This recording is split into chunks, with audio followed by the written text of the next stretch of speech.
How do we make architecture great again? To answer this question, I flew the world-famous classical architecture advocate Michael Diamant out from Sweden to Italy to join me for a weekend of great food and even better conversation. In our interview, Michael shares the evolutionary reason behind why 3/4 of the population prefers classical over modernist architecture, why beautiful architecture is the most environmentally friendly, and why bad architects are the root of all evil. On top of that, he also shares a ton of practical and inspiring examples of cities healing through architectural revival. This was definitely one of my favorite parts of our conversation. So whether you want to learn about what makes certain buildings more beautiful than others, or if you want to explore how you can join the exciting world of the architectural uprising, this interview is right up your alley. As always, thanks for tuning in, and I hope you enjoy this conversation with classical architecture advocate Michael Diamant.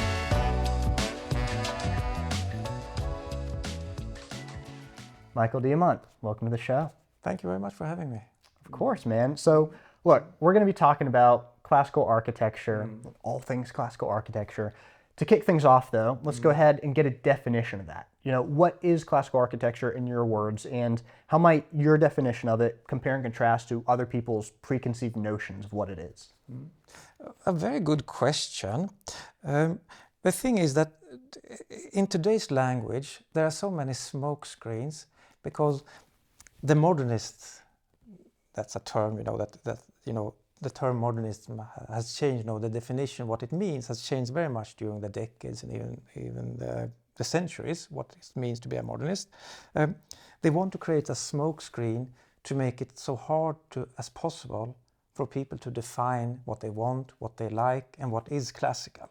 So they try always to dilute this term so that no one understands a thing, so they can continue what they do. Controlling language is controlling the thought process and controlling, how people perceive things and how they think. So I'm not an architect, but they say that, okay, now a bit hubris here, but paradigm shifts always come from people outside the field. I'm an urban sociologist. So I study, how they use the city, what defines the city, urban planning, demography, cultural geography. That is my perspective. And classical architecture is a tradition. It's called I always use the term classical tradition because it's not a style. If you hear, people speaking, in newspapers, they always talk about styles, classical style versus modern styles. No, that's a, reduction of what things are. There are an unlimited amount of classical styles.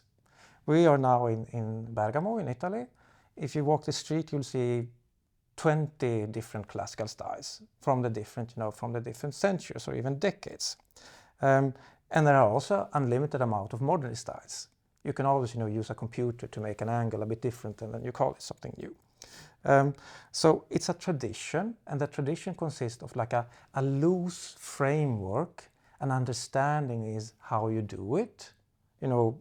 If you go back, in time, 2,000 years ago, 3,000 years ago, with Vitruvius, the perception, how you should create a building, how you should divide a facade, what are scales that should be used.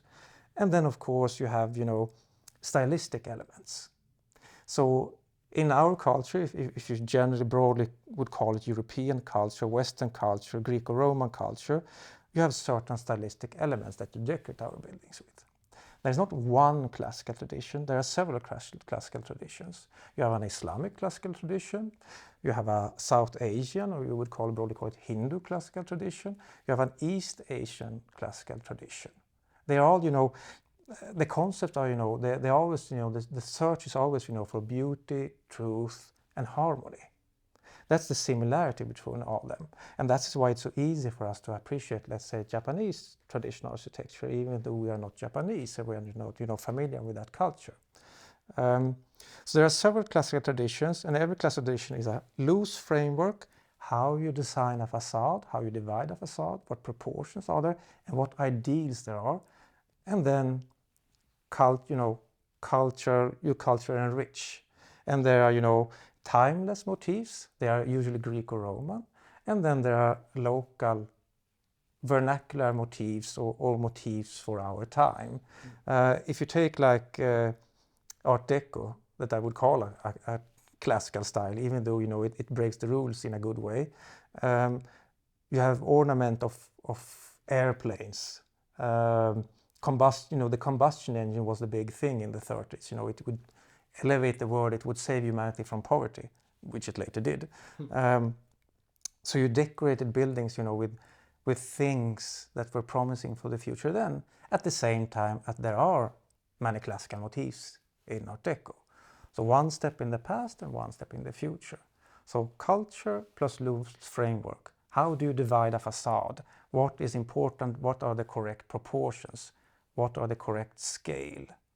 These things. So this is my definition of what it is.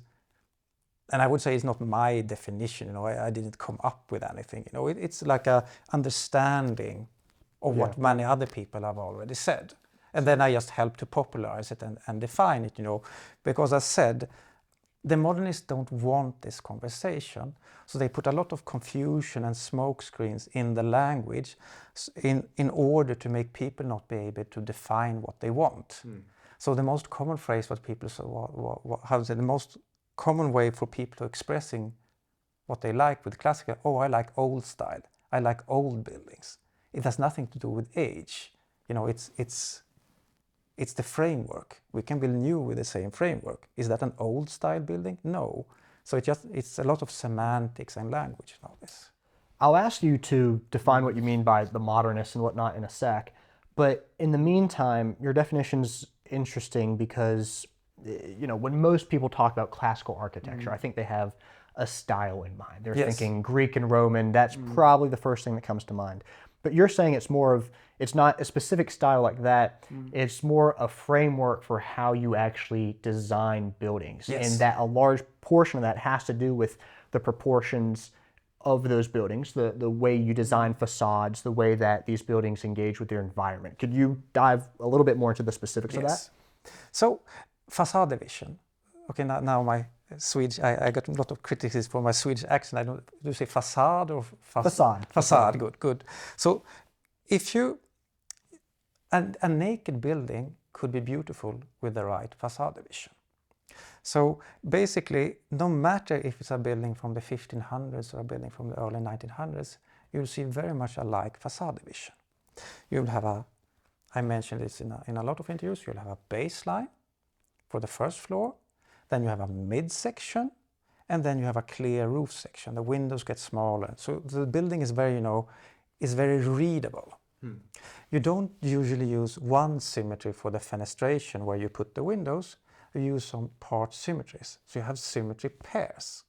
What this does is you have a building that is very readable for our minds. And this is very, very important because it makes us calm. But at the same time, the building is not boring because of the part symmetries.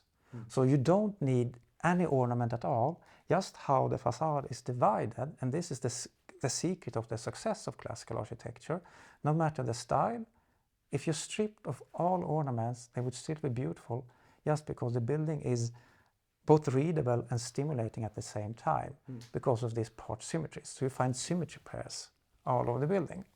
And if the windows are in one symmetry, they create this effect of part symmetries by window fodder. So you change the fodder in certain windows, so you create pairs, like an illusion of pairs where there is none. If we go out here in Bergen, or if anyone, you know, we just goes out and look at an old building, no matter the style, they will find this. Baseline, midsection, clear roof section.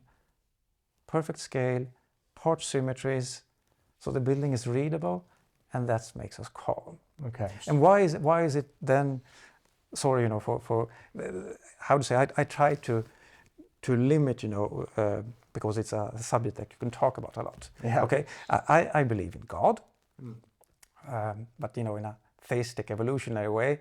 So I believe in theistic evolution, and we are savanna creatures. So basically, when you stand up on two legs, you want an overview of your environment. That makes you feel safe. You both want stimulation and overview, and that is what classical buildings and classical city planning do.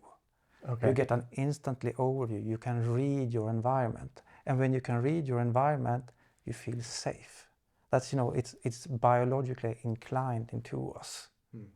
With modernist buildings, they don't have baselines, they don't have, the building is just one flat facade. So it's harder for us to get an overview of the building, how does the building work? What is the bottom, what's the midsection, what's the top? The scales are wrong, and the whole environment, often roads are too wide, squares are too big. It gets us less overview, so then we feel unsafe. You don't think an active thought, I'm safe or I'm unsafe. It's just unconscious, how we are biologically programmed. A lot of this, it makes me think of music and kind of the different relationships between notes or certain chord progressions. And so, what I hear you saying, if I understand this correctly, is that the main feature of classical architecture in this definition that we're using is not so much the style, it's these proportions, the readability, it's this thing that we are designed in a way, or we perceive our surroundings in a way that we want to seek out, certain bits of harmony, certain bits of symmetry, and that classical achieves this. Yes. The reason I brought up the music is because you've probably heard of maybe, the 4-chord song, the 4-chord progression, which is in the Nashville system, it'd be called 1-5-6-4 progression, okay? And it's whatever scale you're in. If you're playing 1-5-6-4, it's going to, make this music that is soothing to us. Like the relationship between these types of chords is soothing.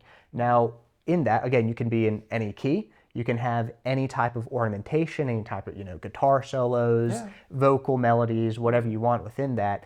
But by sticking to that, 1-5-6-4, you are doing something that just, it feels comfortable. It's pleasing to our ear. That's why so many of these, number one songs follow this progression. Yes. And so classical, what you're really saying is it's all about kind of these proportions of the facade, the readability of buildings. Yes. So that's the basic thing. And because music is a much, if we talk market economy, music is much a more perfect market economy than architecture. So you can't get away with nonsense like you do in architecture, because then no one will just listen to it. How many people listen to experimental classical music? About 0 people. Because you can choose it. It's so easy to choose away and choose what you like. In architecture and buildings, the market is very imperfect because, it's about location, money, everything, how many square meters can you get. So it's an imperfect market, so you can get away with nonsense that you cannot get away in other fields. That's an interesting point, yeah. So if the architecture market were as the music market, then we would see emergence of new classical styles, which is the final goal. We don't want an eternal I don't want an eternal 19th century. I want a continuation.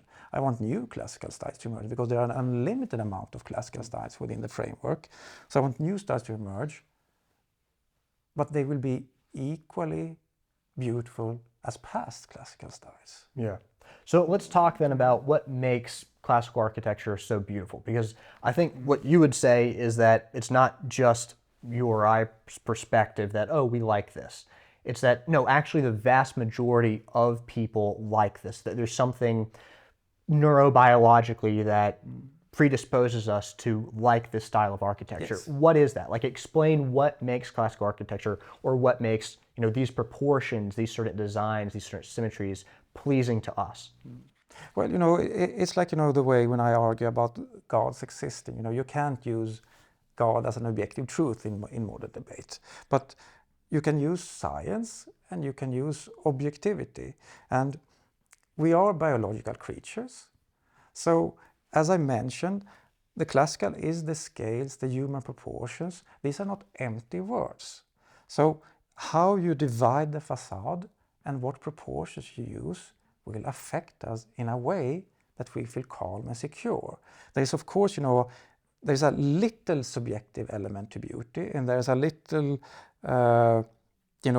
style preferences and such. But basically, the facade divisions is not up to discussion. It's perfect because it's readable, and everything that is readable and stimulating reminds us of nature. Nature is both readable. When we like nature, it's readable and stimulating at the same time, and that makes us calm. So it's this calmness that makes classical architecture work so good. Because you don't necessarily go around in a city like here in Bergamo and just stare at every building. It's just a very beautiful and harmonic backdrop to life. So you walk there and you feel calm because you can make sense of your environment. You can see ahead of you, you are protected, the squares are not too big, so you feel safe all the time. You have your back safe, your side safe. There can come no bear around the corner and attack you. If you speak, very basic biological. So this is the calm experience of classical.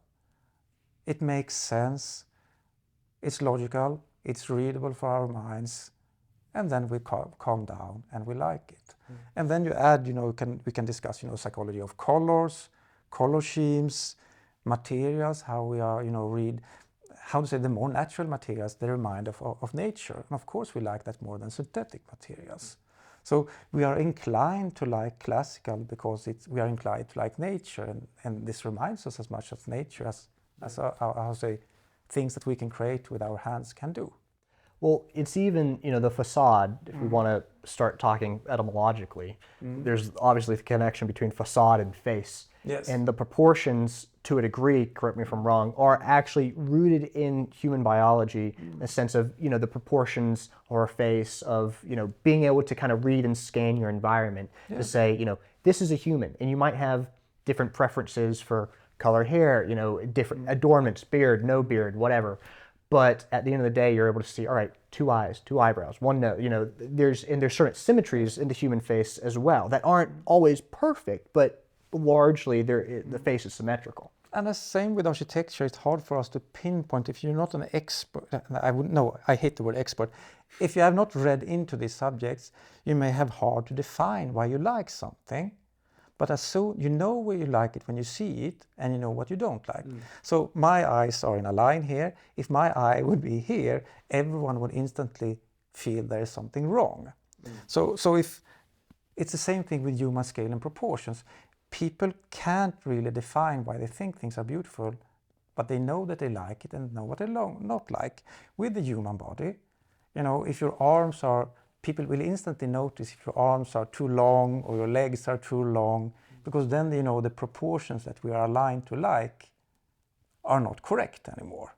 So even if you can't define it by wording, you will notice that you like certain things and you not like certain things. So with the classical architecture, a vast majority like it without being able to define what it is they like. So they go on things that they can see. Okay, I like the ornaments. But that's not the main thing that they like. They like proportions, actually. Yeah. But they haven't, they haven't the vocabulary, or they haven't learned, what it is that they like. Yeah. In a sense, because we like things, but we don't necessarily understand how to define what it is that we like with it. It just feels right. Yeah. Well, I think there's such a human connection here, because even the way that you just describe any, good-looking guy or gal, it's essentially you're looking at them and you wouldn't necessarily be able to say, oh, I like them. She has nice proportions. Exactly, like the hip to waist proportion is this versus, it's like very subconscious. Yes. You even recognize, with putting on good clothes, it's like we might not know why one jacket looks better than another, but then when the person who's done your jacket comes and says, oh, it's because I, did this to the shoulders. Like, this is the shoulder proportion, and this is how it tapers in. Yes. Here it's like, oh, okay, you start to get a language for it. And so it's kind of like buildings. We're not going to go up to someone and say, oh, you know what? Her jawline to eye width ratio looks amazing. That's what makes her attractive. No one's going to be able to say that, but they're just going to be able to say, oh, yeah, she's pretty. Maybe it's because she has nice skin. Maybe it's blonde hair. Like, you look at kind of the superficial things. Exactly. Yeah, when there's a deeper truth to what resonates with you. A very, very good comparison. I will use that in the future as well. Thank you. But there you have it, basically. So it's hard to define, and it becomes harder because these people, the modernists, I tell you, their whole program is to dilute language, so to make people unable to express what they want. Let's define the modernists, because you're talking about them a lot. Who are these modernists? Where is their cabal? Who are these people who are trying to dilute language and not help us understand, these terms that we're talking about, like classical architecture, for example? Well, I tell you, the term modernism and modernist have changed during the decades and the hundreds of years. When you talk about modernism, or maybe in Italy 100 years ago, they may refer to Art Nouveau in the English language. But modernism is basically something that emerged, began in the 30s and got really hold during the post-war years. Basically, you have people that have hijacked the institutions. So you have people that have a certain view of architecture. The past is evil. We should break with the past, and you should bring a certain rationality. So you have this, this figurehead, Le Corbusier, that everyone they love him. They don't dare to say that they love him anymore because he was a fascist. Okay. But who is this? Is this a head of this Modernist like school? one of the founding figures, you could say. This rational view of man. Housing. Men are machines, and housing is storage for these machines. So a very reductive, rationalistic view of man. So you're going to be stored in this housing against the elements, and then you're going to this place to be productive. So you also get, function separating. So view of man as a mere machine. The thinking comes from there. And then during the post-war years, these people succeeds in hijacking the institutions. Maybe it was a vulnerable period.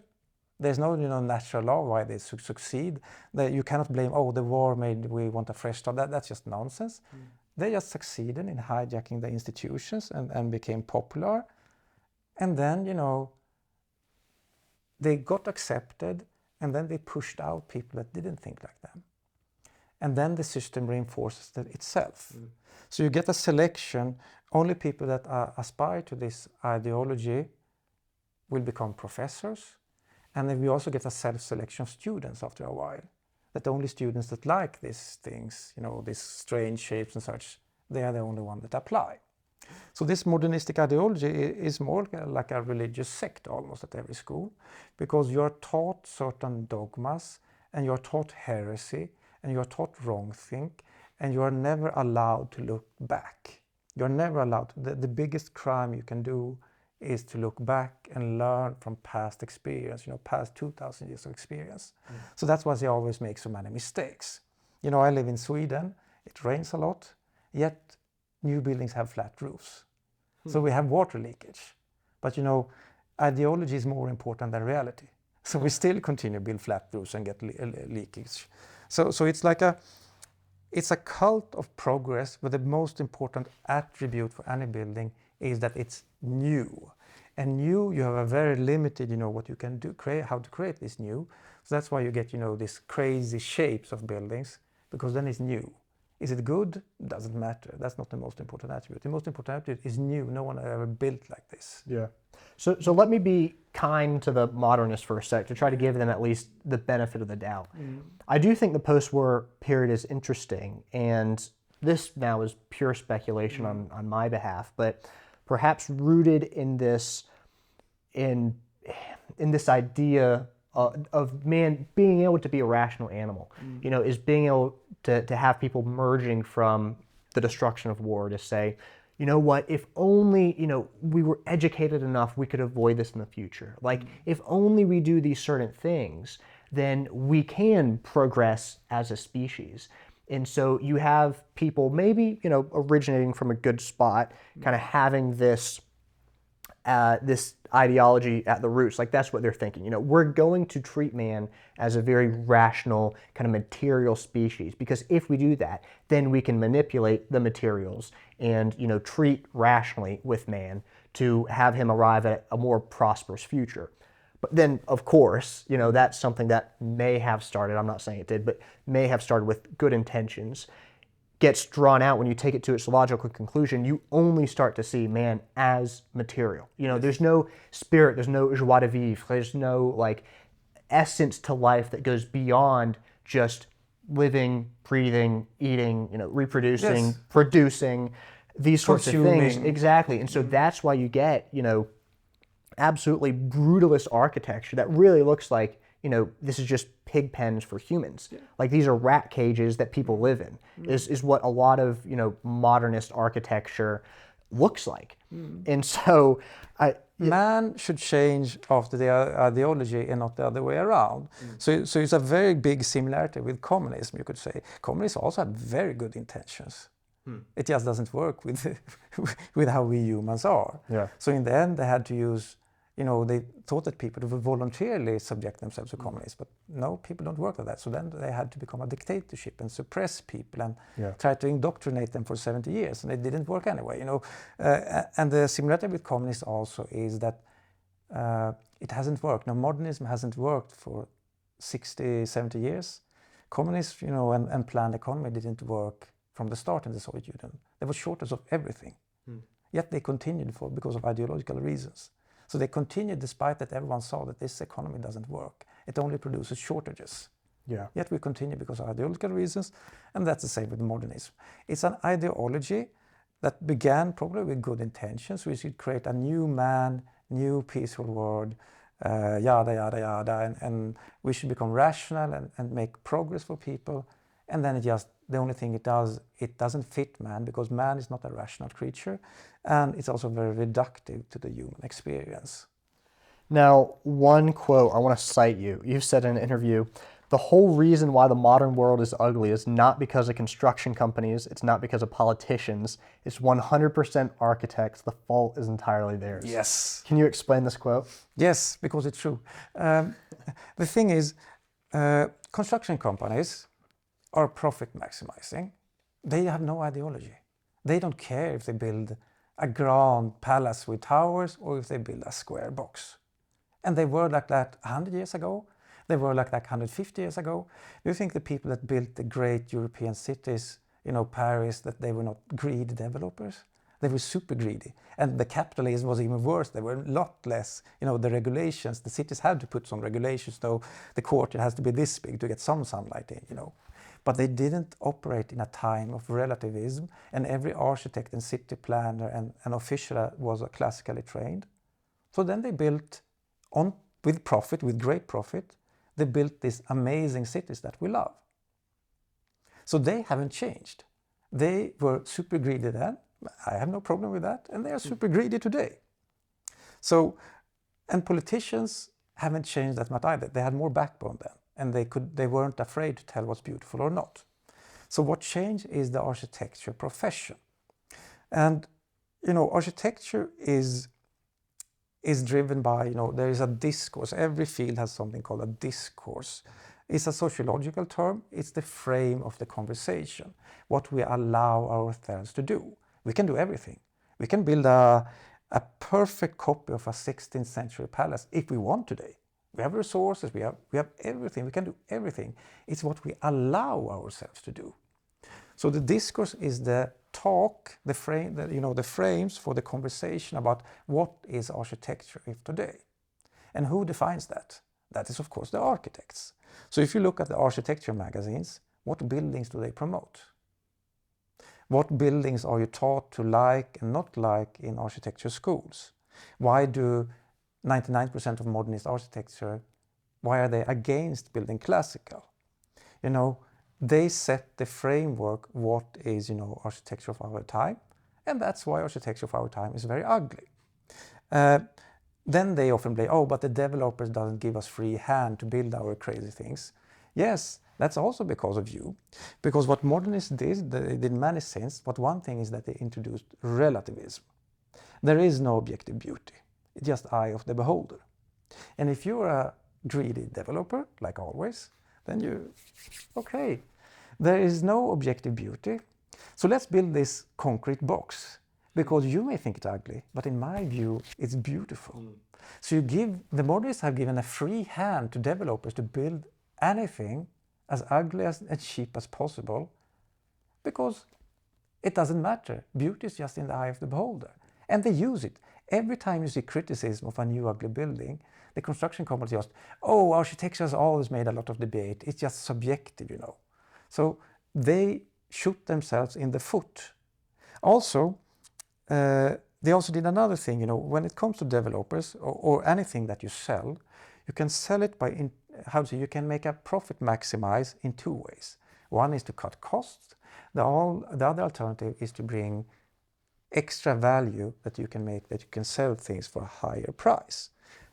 Let's compare a Samsung telephone and an Apple telephone. The Apple telephone is much, much, much more expensive. Is the Apple telephone so much better? No, but they have a certain brand and a certain feeling. So despite that the Apple telephone doesn't cost that much more to produce, they can still sell it for a much higher price. But developers, they could get, the classical developers that build in classical edition, they earn a lot of money because they can sell for, if they cost 5% more to build, they can sell for 50% more.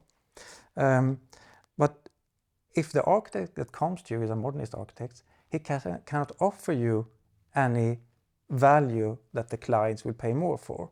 So your only option to profit maximize is always to reduce costs, not put a little extra value so that you can sell for a higher price. So that's why, it strayed a bit from your question, but here you have the reason why the modern world is so ugly. Relativism, and that the architects, 99% of architects, because 99% of architects are modernist, only 1% are classical, 99% of architects cannot offer, an extra value that clients will pay more for. So that's so interesting. So part of this really it's like a trickle-down effect starting from the architect. So if the architect says, I want to create this beautiful building, and they lay out designs to do that, then at that point it is to some degree up to the developer to say, this is the material that I'm going to use to realize that. Because the actual kind of material and what I use, not only does it go to the fulfillment of this design, but also someone might pay more for it. Yeah. It's something that's of genuine value that someone might pay more for over time. But if a design that the developer is given has no freedom for that, they're just going to bottom out the cost. Yeah. Because that's the only way that they have of maximizing their profit. Yeah. Wow. It's very easy to understand because we can apply it to everything. To our clothes. If you take a pair of jeans from H&M and a pair of jeans from Versace, do you think the production cost is that big difference? No. Maybe the production cost for the Versace jeans was double, but they can sell for 50 times more. So you add value that people are ready to pay more for, and that is what every developer that started, because we see now large-scale classical production in the suburbs of Paris, you have in Berlin. That's because developers realized, you can earn money in another way.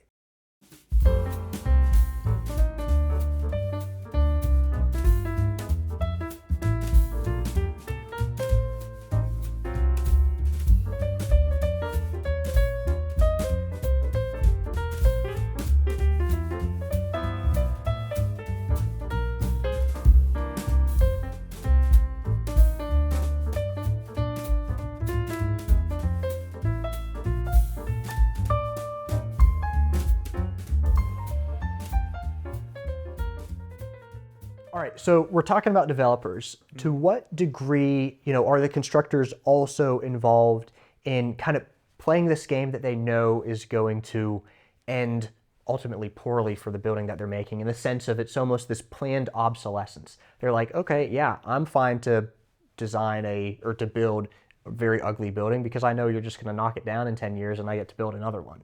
To what degree are they playing into that planned obsolescence at all? Well, first of all, they don't care. They don't care if they build a long-lasting building but they just use the rules that are out there for their profit maximization. That's why you have to have a civic society that cares about the buildings. But they don't care if they, I really want to stress this, they don't care if they build beautiful or if they build ugly. They really don't care. They're in there for the money, and that has always been the case. All the fun, amazing cities in Europe and the world, Buenos Aires, you were in Argentina, Buenos Aires, it was built by greedy capitalists on speculation even, So they built these amazing things and they made a huge profit on it, and that's how it works. Of course they want to tear down buildings and build a new because they can earn more money about that. So now we stray a bit, but then what makes gives a building longevity? That's if it has value beyond mere function. Why do we, where I come from in Stockholm, old mill buildings, old, gas storage buildings from the turn of the century, we repurpose them now to luxury hotels, and they want to make an opera house of an old gas storage facility. Wow. Yeah, that's because they had value beyond mere function. They were very beautiful, they are very beautiful, and they are also enriched very much in Swedish culture. So then you get that people want to preserve these buildings. So the developers can't tear them down because people get engaged. No, we must find a new purpose for this building. If you have a modernist building that, some ugly functional building, people won't care if the developers want to tear it down. There will be no engagement. So then they tear it down. We tear down now in Stockholm office building from the 80s and 90s. They are perfectly functional. It's just you can make more profit if you tear them down and build a new. Yeah. So they do that. And no one cares because they have no value beyond their mere functionality. So then you tear them down and then they build, the definition of how to say idiocy is you do the same thing, except a different result. So the city approves, they destroy a modernist building and then they build a new modernist building. And then of course it will be torn down in the next 20 or 30 years. Yeah. So everything's about public engagement, and you don't get public engagement with modernism. You only get public engagement when you create buildings that have value, beauty, and cultural expressions. So let's say, because I do... So the developer is free. He is just a force. It's up to us to regulate that force in a good way. It's like, it's like capitalism is not necessarily, it's not an ideology. It's just a wild horse. It can run in any direction. It can build cities, it can destroy cities. It has no moral, it doesn't care.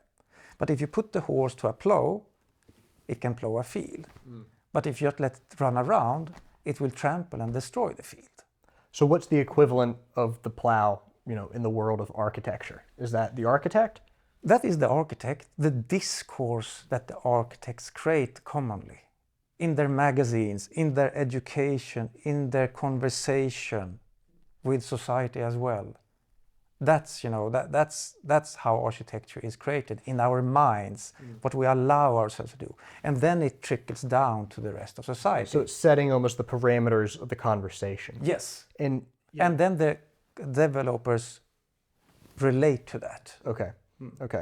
So with regards to the parameters for that conversation, this is an interesting bit because anytime I talk about classical architecture, I always see people commenting and saying, I went to this one school because I really wanted to build, classic architecture. I was actively dissuaded from it. Yes. Like actively dissuaded from it. And so what is the extent of this problem? Like why, again, I know it has to do with the modernist ideology, yes. But really paint the picture for people of just how bad the problem is to where it's self-selecting at this point, like the academic institutions that churn out architects.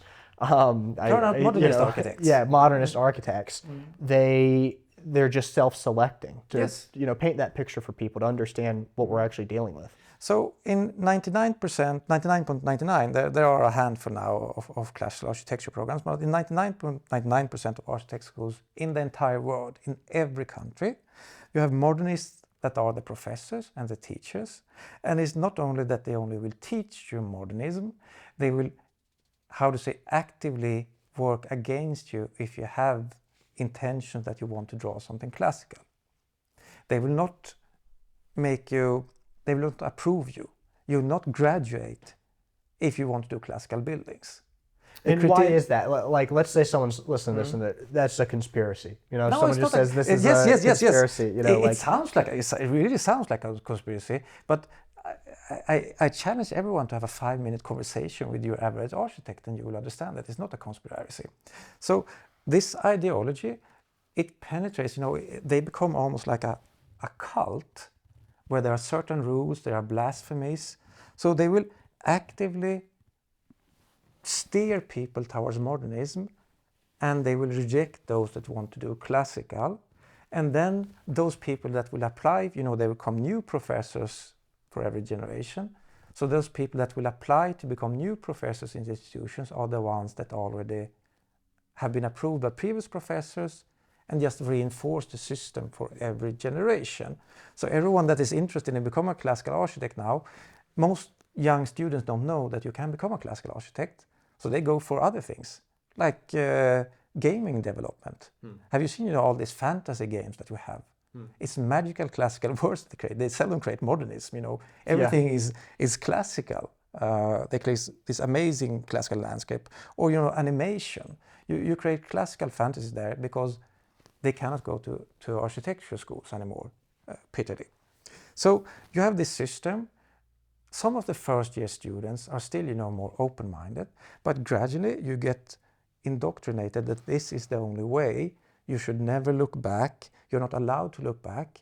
And if people still do, they change the tactic a bit. You try to frame previous generation architecture as evil. So now you try to make people, you allow them to study the classical language, how you create classical buildings, but you brand it in a way so they become uninterested. All this classical... Why do they say it's evil? Like, what are their justifications for that? Well, that's the only justification for their own architecture. If you would put these two types, schools of architecture, next to each other and just do it by merit, modernism would lose. In every merit it would lose. In absolutely every merit, city planning, architecture, sustainability, climate resilience, social sustainability, it would lose in every metric. Right now I need to put on the screen some of these photos that you've shared of the comparisons between, kind of modernist versus the classical revival that's coming, just to show how much better these photos are. Because it's so obvious. It's so obvious that this classical is much better than modernism. So if you put them equal and just by merit, they would lose. So they don't want the discussion at all. That's why they always try to brand the old as evil. They use all these modern buzzwords, evil, racist, it was built by slaves. They can, any nonsense. And if you're young and you're not, interested in history, you will swallow these lies. So you make people uninterested in the classical. You don't forbid it, you make them uninterested in classical, because classical is evil.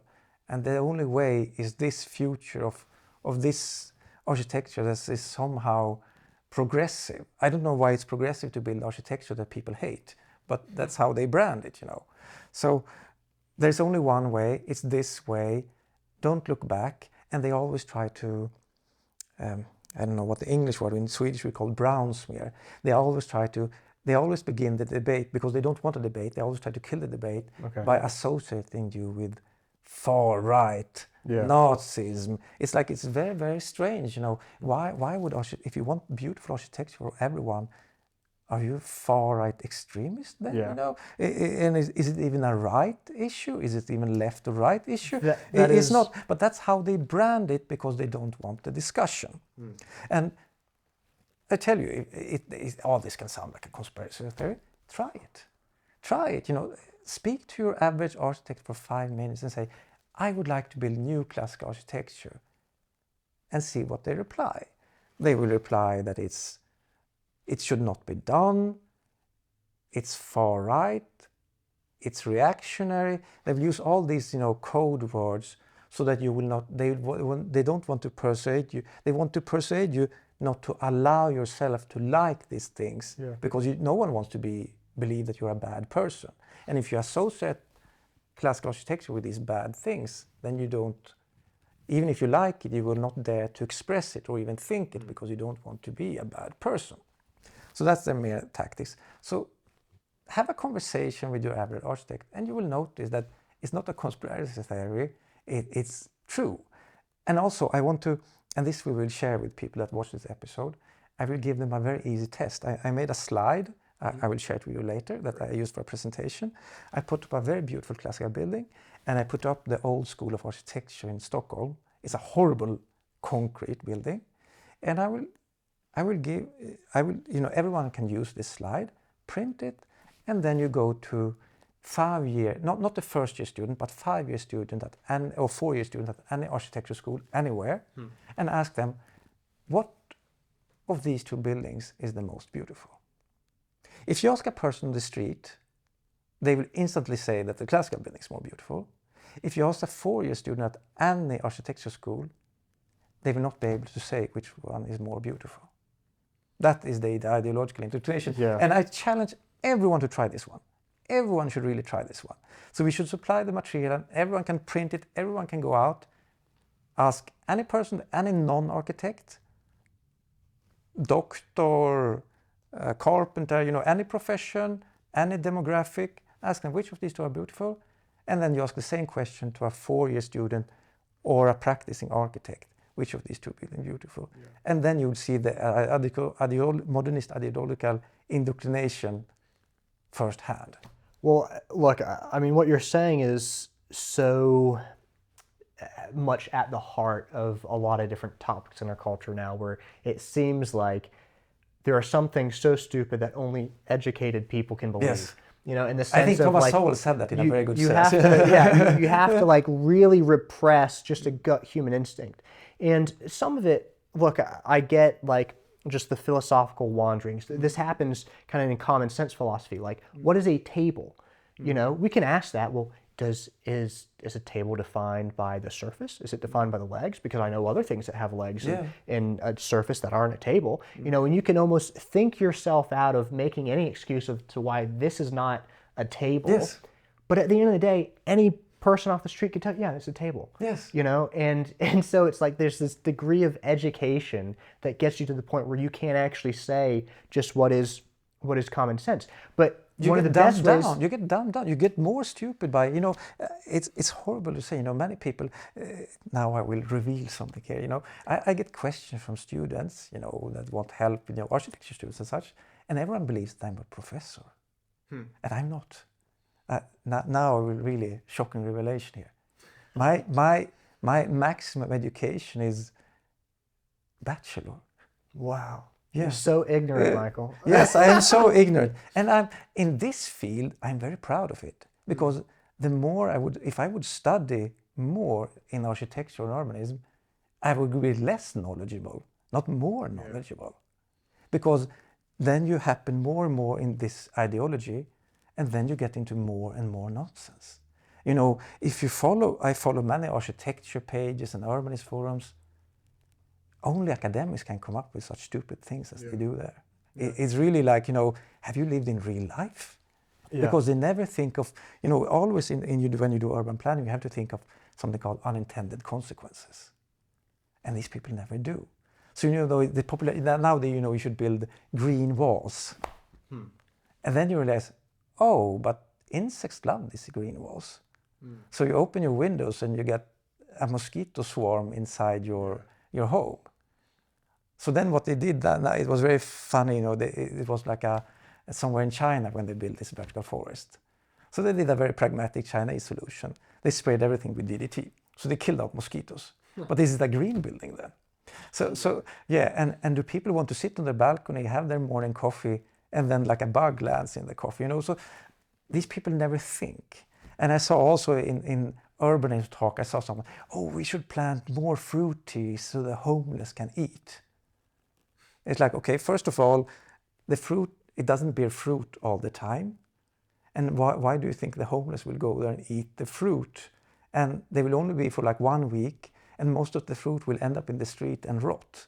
So it's like, the more you study in architecture and urbanism, I would say the more stupid you get.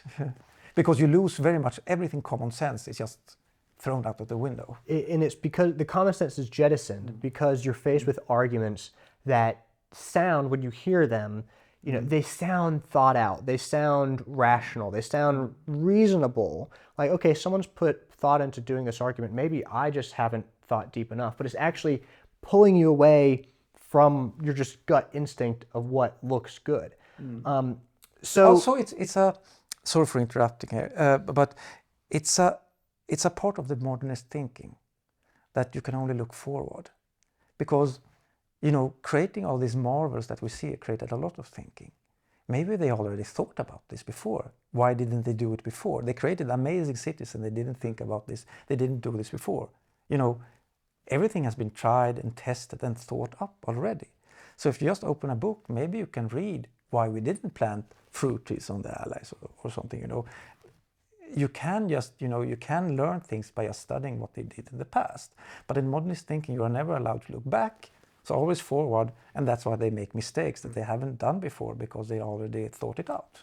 Okay, let's get into this and let's get into some of the, specific objections to classical architecture today. Because I think there is a degree of fear to the past of what you're saying here.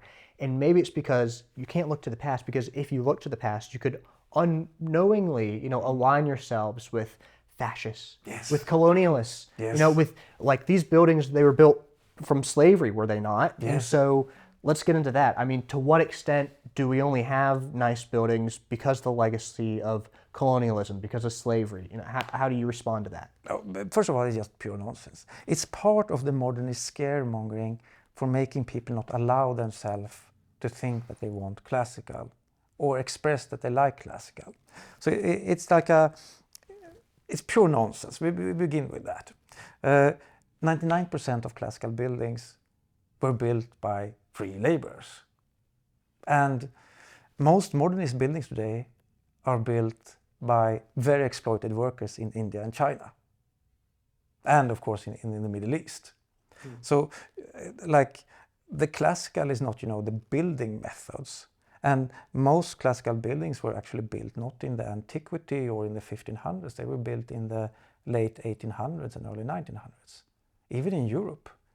Okay, Italy has always had large urban cores, but if you think of it, majority of the built environment, even in Europe, is built in the 1800s and the 1900s.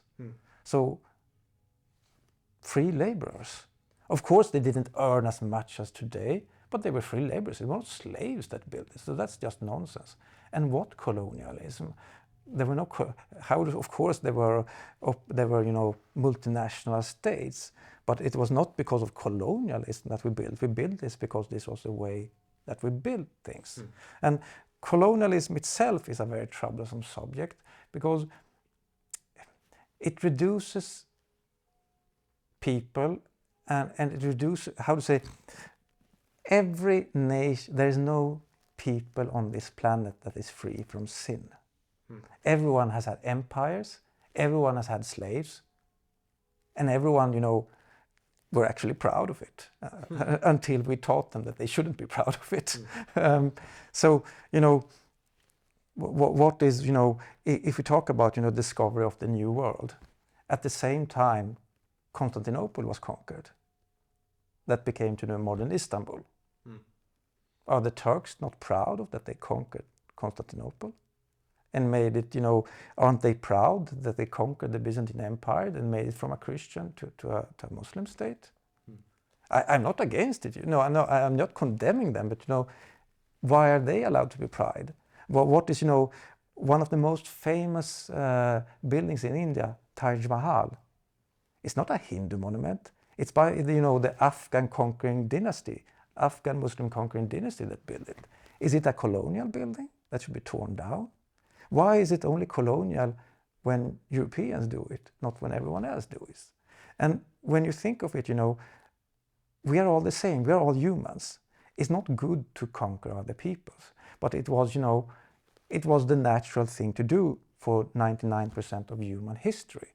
I'm very happy that we advanced from it, but we cannot condemn people for, being as they were in those times.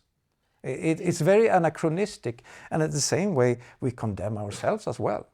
In 100 years' time, especially with today's floating morals, won't we be seen as horrible human beings?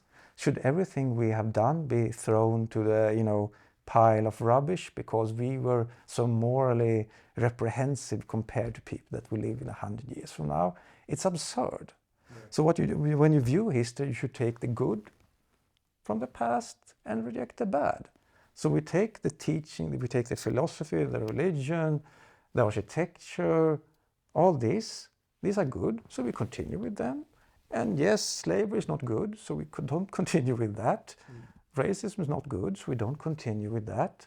So that's how you choose. But we can't condemn them from living in their own times, It's an interesting point. One of the things that I've thought about a lot with this is when I was living in London, I went to an exhibit of some William Hogarth paintings at the Tate. And there's this one painting of a couple men sitting around smoking tobacco. And under it was this plaque that they had added to describe how the men smoking tobacco in this painting, we must keep in mind that this tobacco likely came from a slave plantation, as well with the sugar that they're enjoying with their coffee. Yes. So they're sitting here enjoying the fruits of slavery. I'm just like, I imagine how silly would it be if we took just a painting of us, or a picture, holding a cell phone, and then under the plaque goes, you must remember that the person holding the cell phone, they had the cobalt for its battery, mined by, labor, like completely free labor in sub-Saharan Africa, and it was exported to China where people worked in sweatshops and it's all this. It's like, it's a phone. I'm not denying that. I'm not saying that we should continue with that, in the sense of like that those things that happen aren't bad, but it just kind of seems like you could critique anything. Like the fact that someone was smoking a pipe and they thought that they had to specify to people that this was, oppressive and whatnot.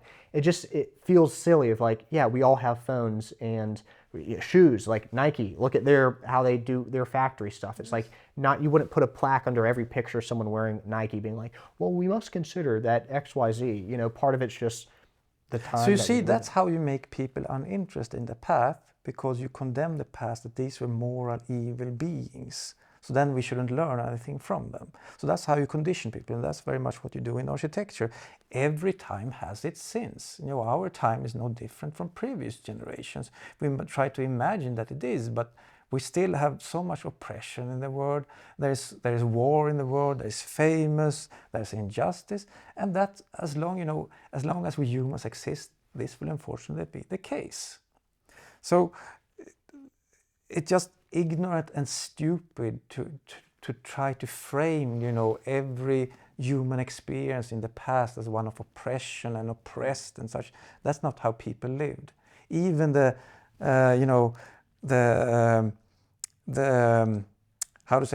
a Russian peasant in the 1700s, who lived in total serfdom, he still had a meaningful and lovely life. He still had, of course there were very bad times, but there was meaning to his life. There was church lives, there were village celebrations, occasions, childbirths, deaths. They also lived meaningful lives. Just because they didn't live our lives, they had meaningful lives and rich lives. So it's just, it's not that the past was only darkness and bad. They lived lives and they created marvel. Despite, the horrors of the 15th and 16th and 17th centuries, they created marvels. They created cities that we love. They created art that we love, poetry that we love, language and music that we love. So everything cannot be that bad. It was life as much then as it is now. The argument, you should just, fight it back. No, that's total nonsense. And it's because of this indoctrination to hate the past, to be uninterested in the past. Yeah, a big part of it too is, this is where your definition of classical architecture comes in so handy, because you're not saying that classical architecture is this one specific style from the past. You're saying, no, it's a set of proportion that, 3/4 of the population easily, I've seen surveys that actually gives that number, overwhelmingly says this is by far more aesthetically pleasing. It's this set of proportions. Again, we're built biologically to read proportions into things. And so classical architecture, it's like by designing buildings in this way, you're not evoking some ghost of the past, which I think is perhaps what the architects nowadays try to get you to believe, is that by looking to the past, you're evoking, everything that comes with it, all the baggage, all the sins of that past. And you're just saying, no, we're building something in a style with proportions that people like. It makes sense then that people, good and bad, throughout history have liked this. Yes. So if you say the fascists like classical architecture, it's like, well, yeah, but I mean, so do we. Everyone likes it. It doesn't matter if it's kind of like the Hitler like this syndrome. It's, oh, Hitler got his haircut, then, getting your haircut's evil. Yeah, Hitler was an environment. Hitler was a painting, or was a painter, therefore, painting's bad. It's like, no, you can like things that are normal things to like, Hitler hated smoking. Hitler was an environmentalist. He was a vegetarian as well. So if you hate smoking, you're a fascist. Yes. So, and also, classical architecture didn't begin with Hitler, The first, the White House, the first, the US is a republic, but the most democratic government at first What is the White House? It's a classical building. So every government form has used the classical language because it's not political. So individual styles can be political within the classical framework, but every ideology can create their own style within this framework and philosophy. And that's why I always stress, it's not a style, it's not Greek pillars or something, it's not a style, it's a framework, a loose framework and cultural reference, how you create a facade in a building.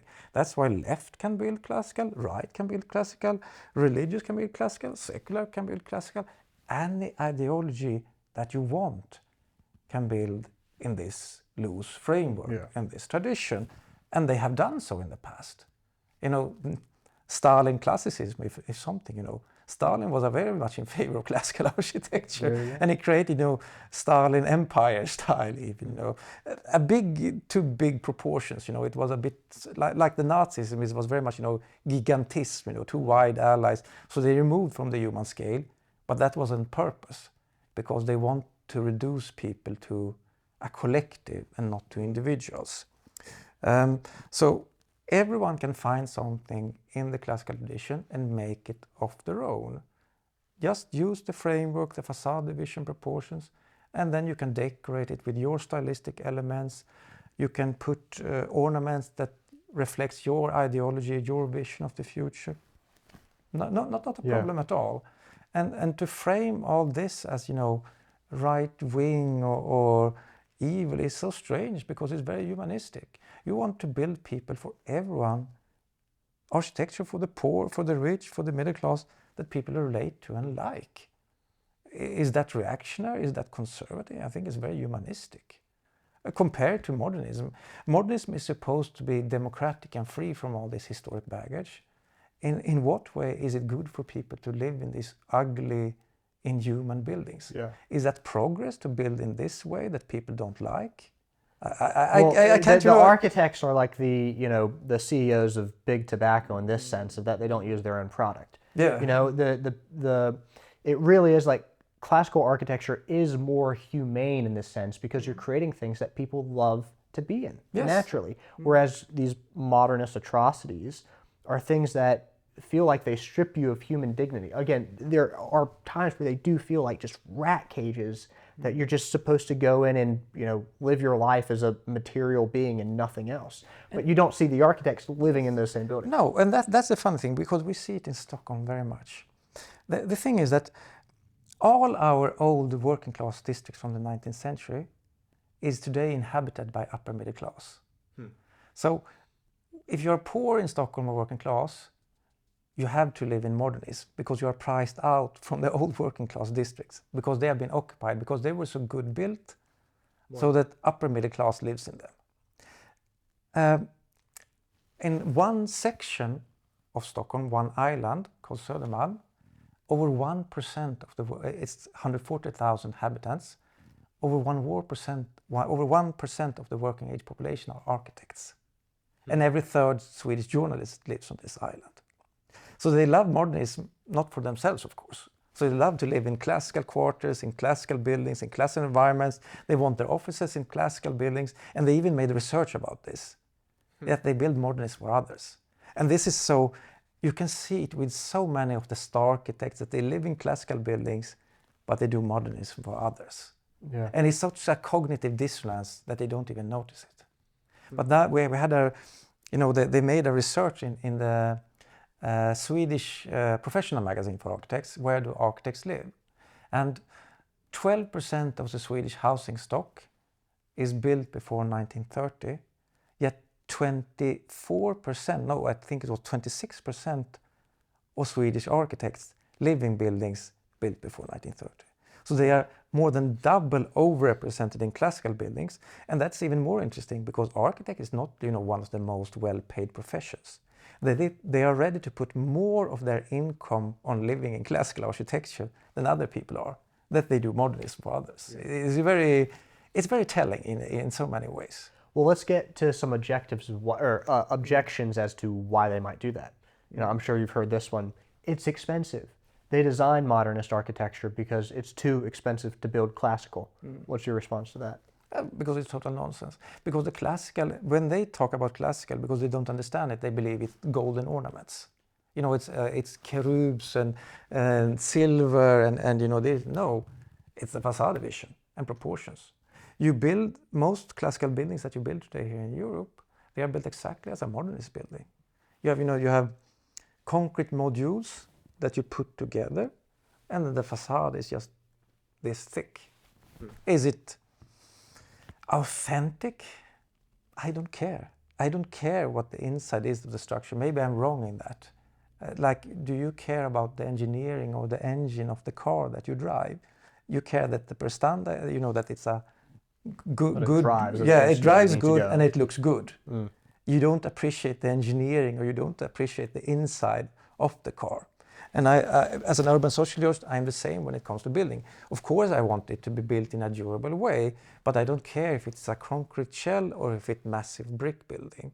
For me, the important thing is, you know, the overall experience of the building. And we don't experience the inner walls of a building, we experience the facade and the interior.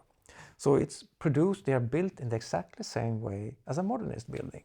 So how can it be more expensive? It cannot.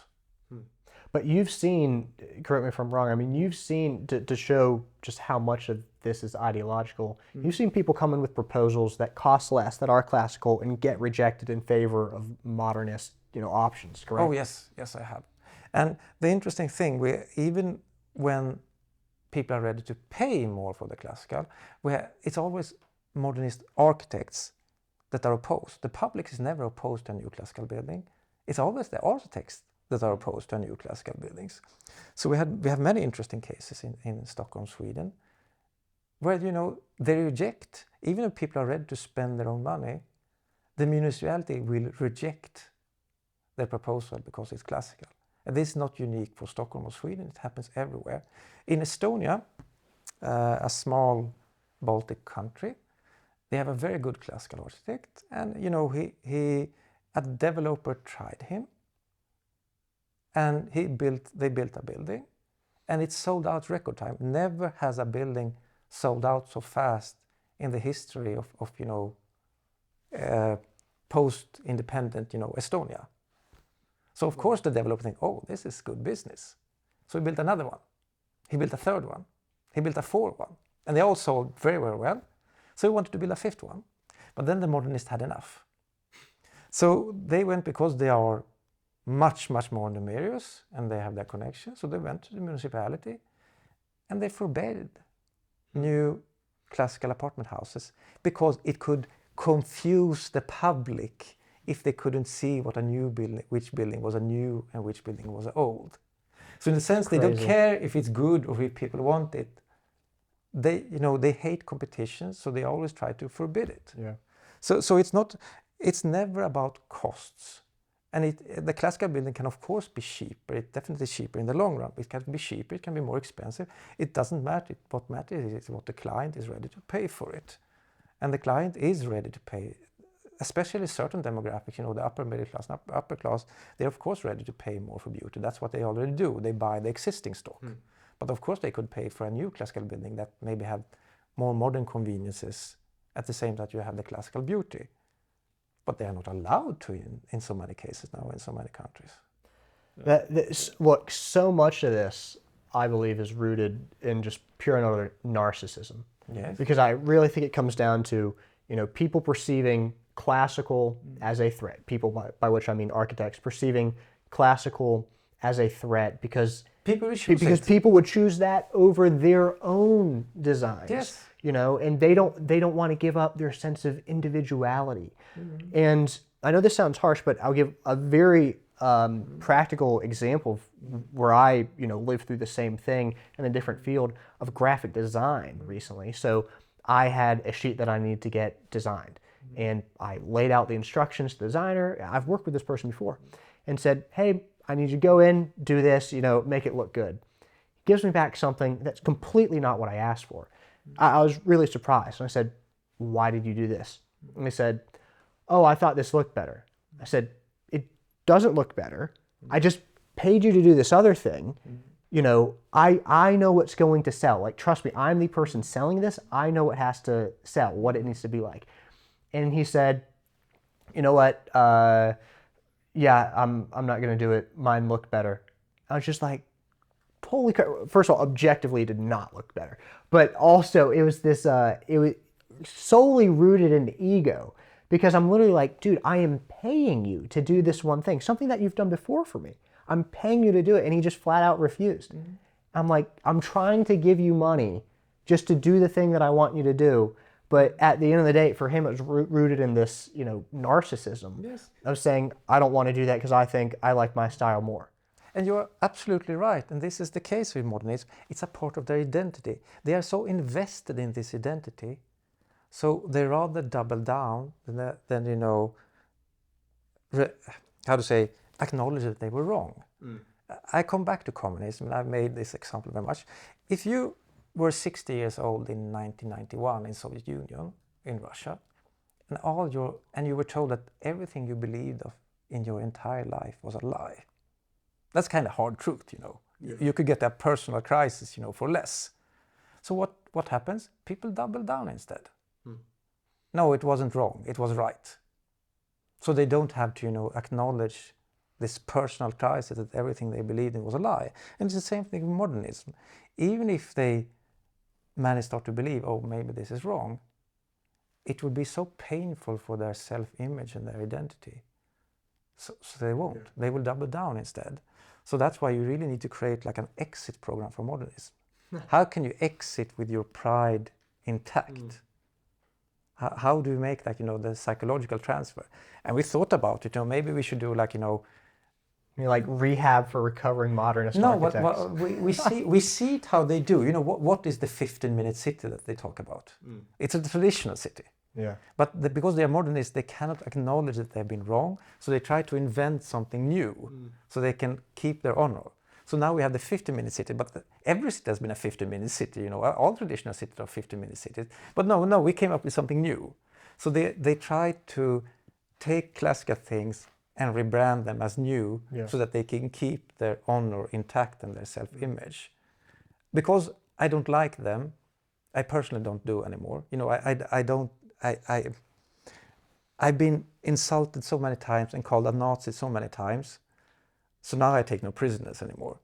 So now I just say it bluntly, but this is just nonsense, You're talking about the traditional city. No, it's different. In what way is it different? Oh, and then they, of course, fall silent. So they try to keep their self-respect and self-image, but it should be broken because modernism can never be fixed because it's a thought error. It's a fixation with new above everything else. It's hubris, it's rejection of past people.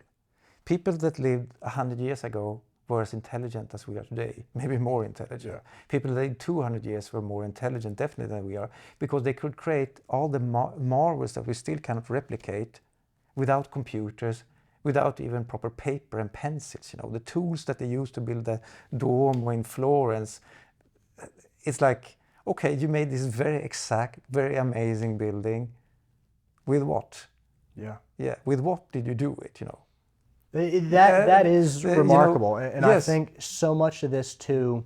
Again, it's this ignorance, and it's again narcissism of saying we know more than people who came before us, and so I think there's also a degree to which hyper individuality plays into this. You want to go to school, you want to be told, oh, you're unique, you have these new creative things. Everyone talk like creativity is so overrated. You don't need to be creative, but no one wants to hear that. Everyone wants to hear, what I'm saying is it's kind of like a human instinct, is that you want to hear, oh, you're unique, you're creative, you have great ideas, go do this new thing. You don't want to be told, hey, actually the people who came before you probably know better, so you should learn from them first, before infusing your own kind of unique aspects that you do bring to the table into it. But people don't want to hear that. No, and they're chasing the wrong attributes. So you change to become unique at any price. You don't care if it's good or bad, you should just be unique. And we see that in our modern culture, the chase for uniqueness, people do anything to be unique. They do bad stuff just to be unique. Instead, you should focus on doing good things. And if you do good things, they will be unique because they are very good. So how do you say, you're chasing the wrong things, and then you end up with all the craziness that we have. Yeah. If you instead you should strive to be a good architect and create good architecture, then you will get a lot of unique architecture, because you will get a lot of unique solutions for local problems. You know, like you see all over the world, you know, where they made a bridge that is a bit curved in a way because of local, you know, conditions. But the focus was not to make a unique bridge or a unique building, it was to make a good one, a functional one. Yeah. And then it became unique because the architect strived to something good. So you see, how do you reach uniqueness by striving for good, not the other way around. Yeah, and you've pointed this out before. I think this is such a great example that people flock in the millions every single year, every single day. They come to places like Bergamo, where we are right now. They go to Florence, they go to Rome, they go to Vienna. You know, they go to these places that are beautiful. And you've said before, we know exactly how they built it. We are objectively wealthier than they were. You know, we have objectively better tools than they were. If we wanted to recreate this, we could do it right now. Yes. But we don't. It's like we don't have to recreate the wheel. It's actually easier than ever before.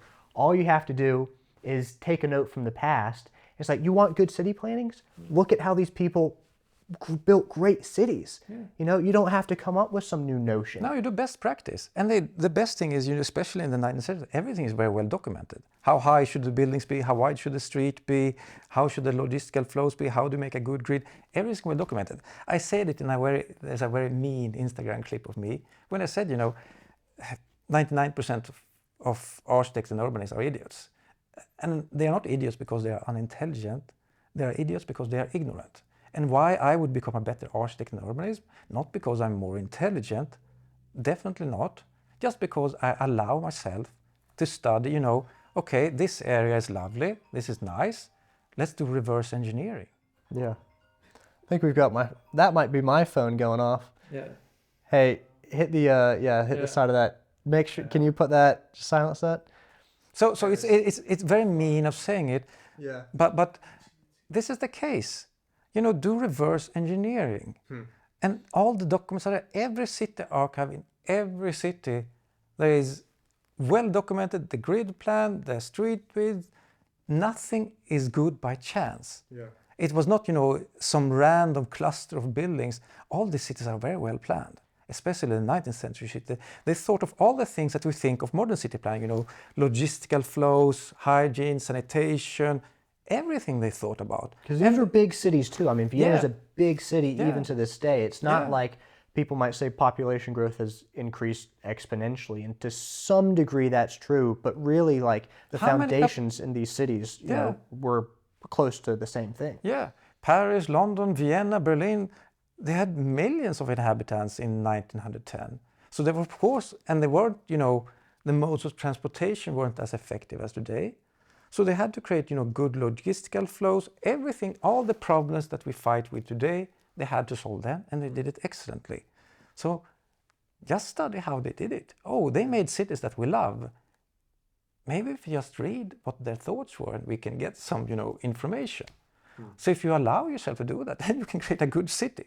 But if you don't allow yourself to do that, you will come up with what they do today. And what do they do today? They are modernists, they focus on the new. Instead of closed courtyards, they make open courtyards. Instead of, you know, balconies, okay, balconies is relatively new, maybe more the 20s and 30s, but classical buildings, especially from 20s, they have balconies. Most balconies, especially in Central and Northern Europe, they are towards the courtyard. On the inside of the building, yes, not on the outside. And not on the outside. To help with reading the facade. Yeah, because on the facade, you know, having balconies on the facade, you have a few ones with you because you can open up and you can look at the parade or something. But usually, if you want a balcony for your morning coffee, if you put it on the facade, it's not calm. The street is always full of life. So it will be noisy, there will be pollution, and people, even if people are polite, they will, oh, there's someone sitting. You will be curious. You'll feel like an aquarium. Yeah. If you sit on a balcony towards the courtyard, it will be your neighbors. Maybe you're not friends with your neighbors, but they have a certain relationship with you, so they'll not stare at you. So you feel more private, and it's calm, and it's quiet. It's perfect. So now I lost, you know, my thread here, but there are so many things to learn nothing is by chance in the classical city. So just by studying why they did and what they did, you can become a great city planner. You can become a great architect. And as soon as you stray away from this, it creates problems. I mentioned this one also before. It was a great interview by a very young and good classical architect in Sweden called Erik Norin.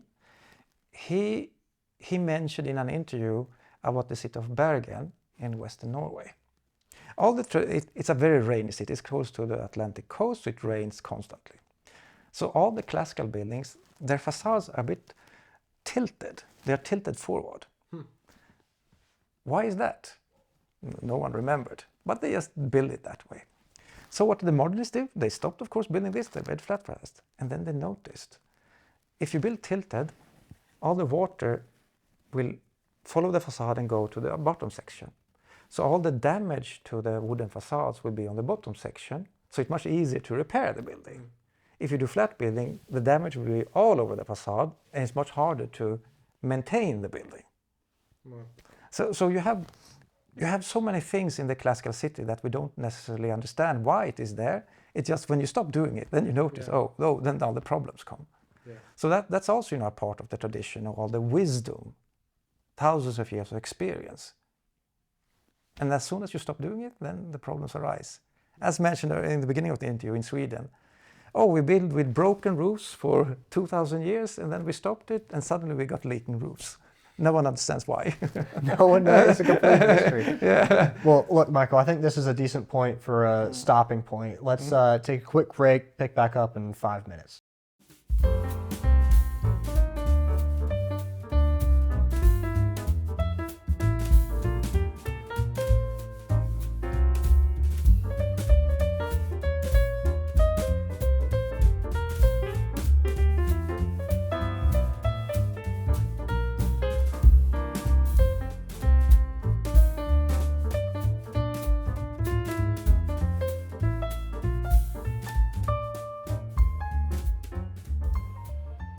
All right, so let's go ahead and pick this back up with, one of the other big major objections I'm sure you've got, which is environmentally friendly. Why should we build classical architecture when we should be building instead, modern buildings that are very, ecological, like gardens on the roof, this, that, the other? What is your response to that? Well, first of all, it's a mirage that modernist buildings are eco-friendly. They try to make this by putting these silly things, green roofs and they put plants on the roof. I'm not against, plants, but, they don't think about maintenance costs, maintenance costs of, green walls and such. Then secondly, what makes a building green? It's its lifespan. The longer the building lasts, the more green it is, because, the construction of the building is a very, very big, stress on the environment, the whole construction process. So classical buildings has much more longer lifespan in general, because they have value beyond mere function. Developers always want to tear down. The economic sense for them is to build and tear down in 20, 30 years.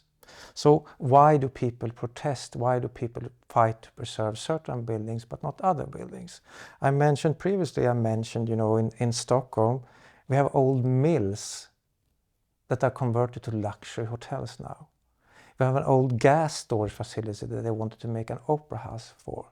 Would anyone fight to make a mill building from the 1970s to a luxury hotel? No, that would never happen.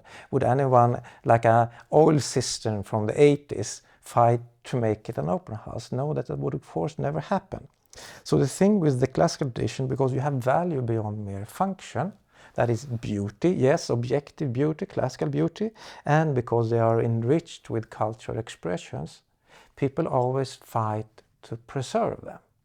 So that's why they get long lifespan, not because of the materials, because of these type of values. If you have a modernist building, it doesn't matter if you're building the most eco-smart buildings and you plant trees on the roof. In 30 years' time, because function of buildings change in time, a classical buildings that have stood for 400 years, it will have 30 different things have been operating in that building. So when the original function is no longer valid, the developer will of course want to tear it down and build a new building. And we will allow that because we don't care about the building. No one cares about an 80s office. Yeah. No, you will not get the public engaged. Oh, we must preserve this. You will not get heritage laws. There will be no discussion about, the built environment or historic memory. No one simply gives a damn about these buildings. So in that sense, they are not ecological friendly because their lives will be so short, and the lives will be short because you can't engage people to preserve it. So in this sense, the greenest building really is the one that people want to preserve. Yes. And you have to shift your kind of understanding of buildings that it's not so much the day-to-day, electricity cost, for example. It's like you can upgrade that within the building as it goes on, but actually there's this huge upfront cost to construction. Yes. When you construct, you have to source all the materials, you have to do this, like all that stuff is an environmental front load cost. And so if you do that just once and then let something last for hundreds of years, then of course that's an ecological building. Yes. Whereas if you try to upgrade every 20 years with a building that's more eco-friendly, then really you're actually doing more harm to the environment in the long term. Exactly. So the whole understanding is so perverse because they are so focused on materials. They don't understand. They don't understand the psychology of buildings. Why we preserve certain buildings and not others. So that's the whole case. If you care about the climate, if you care about ecology, then you should build classical, because you build buildings that have value beyond mere function.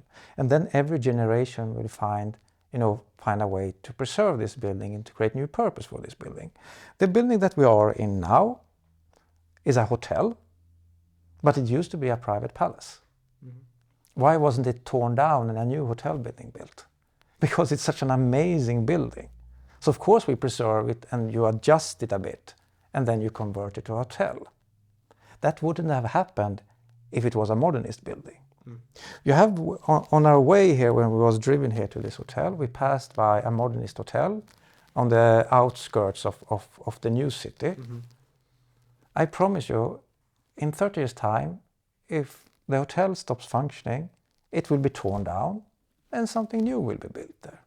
So it's always the same. We preserve buildings because they have value beyond the function that they were built for. Yeah. So then we find ways to repurpose this building. And it's not about practicality. Of course, the old mill house and the old gas clock in Stockholm, they're not ideal for either a luxury hotel or for an opera house. But people see it fit to repurpose it in a way so that we can keep the original building because they are such an amazing building. They are so beautiful and they are so enriched in the culture, when they were built. Yeah. And there's this part too of being able to preserve a building over time that actually ties you back to the historical memory of a place. So when you're talking about, these old Swedish buildings from the early 20th century, they are tying you back to a different time versus the ones that are already from the 80s being torn down. It's just almost as if it didn't exist. And so tell me a little bit about that historical memory and, specifically, let's paint a picture for actually like moving forwards. How can you move forwards while looking actually back to the past and having your roots anchored in that? Well, the way of moving forward is changing the discourse. And changing the discourse will not happen within the field of architecture. It will happen from outsiders like me and like thousands of other people that do the same. What we do is that we engage in public discourse. We use social media in a very effective way. So we make people that are not architecture as a main interest understand that we can build beautiful today. All the technicalities have been solved. The only thing that stops us is ideology. And then suddenly people, but then we should build this way. And then you start the whole conversation in society. So that's how you change things. And that's why we are seeing results now in Sweden, in Norway, in Netherlands. Well, tell me about some of those specifics, by the way, because I know that it's one thing to say, use social media, do public discourse. But actually, give a concrete example of that work. I know there have been some success stories. Because we have everything is so interesting because everything, the main format for the change in Sweden was created by a guy. He wants to be anonymous, but he's a librarian. He's not a professional marketer. Okay. But he created this excellent format, one the before and after images with a small and simple text, click, like, share, that has, revolutionized, public discourse. And, engage people that, or people that 99% of people don't have a special, they love beautiful architecture, but they have no special, they have interest in other things. They don't have special interest in architecture. But this format that he created that we use in a movement called Architecture Uprising in English, but they have local names, of course, in Swedish, Arkitekturupproret, in a way that engage people. And it makes them think and debate, and it also allows them to have these desires. Everyone thought, everyone agrees that new buildings are ugly and old buildings are beautiful, but allowing ourselves to build new beautiful, it sounds strange, but that's almost a forbidden thought for many people. And now we free them. You're allowed to think like this. You're allowed to desire new classical buildings. And it's fully possible. Well, tell me though about like the specific example of how that actually resulted in a different type of building getting built. Yes. So what happens is that you change the conversation, and when enough thousands and tens of thousands, you get competition, suddenly you get a lot of debate in newspapers and discussions, and then they interview people. Some politicians take note. Politicians have been conditioned by modernists to not dare to talk about architecture, because then they are like Nazis. Yes, it sounds very extreme and perverse, but that's how it is. It's fascist to have an opinion about your built environment. It's very strange that the people that have, a public mandate are not allowed to have a say about, our built environment, but this tiny percentage of the population that no one elected should have their one say about our built environment. So what happened is that politicians got a backbone, a little backbone. so they actually regulated. And because there's such a few classical architects in Sweden, you have to unfortunately regulate it very hard. So they made competition and said, this plot, there must be a classical building, and they defined classical very, very narrow. Because if the modernists they read classical like the devil reads the Bible. So they will come up with all crazy stuff and they call it classical. So they define it very narrow. And we saw a few results now. We've seen a new building in Gothenburg that is, for Gothenburg University. It houses researchers, a new classical building. You saw in a municipality north of Stockholm called Upplands Väsby, they had a competition, and the competition has been won. They will build a classical quarter in this modernist suburb of, housing, 60s and 70s housing projects. You will have a new core of classical buildings. You have municipalities like usually around Stockholm and in other cities that now want classical. So you start to get a political demand for it. And you're saying this is largely in part due to the architecture uprising? This is entirely due to the architecture uprisings. The politicians, in a way, they are like construction companies. They have no ideology. They don't care if it's built classical or if it's built, modernist. Of course, they are human like everyone else, but they will not fight for this unless there is votes in it or is to gain popularity from it. So now when they've seen that there is a large outcry and you're allowed to discuss these subjects, they started becoming interested. So I will have a meeting now actually with the current government in Sweden.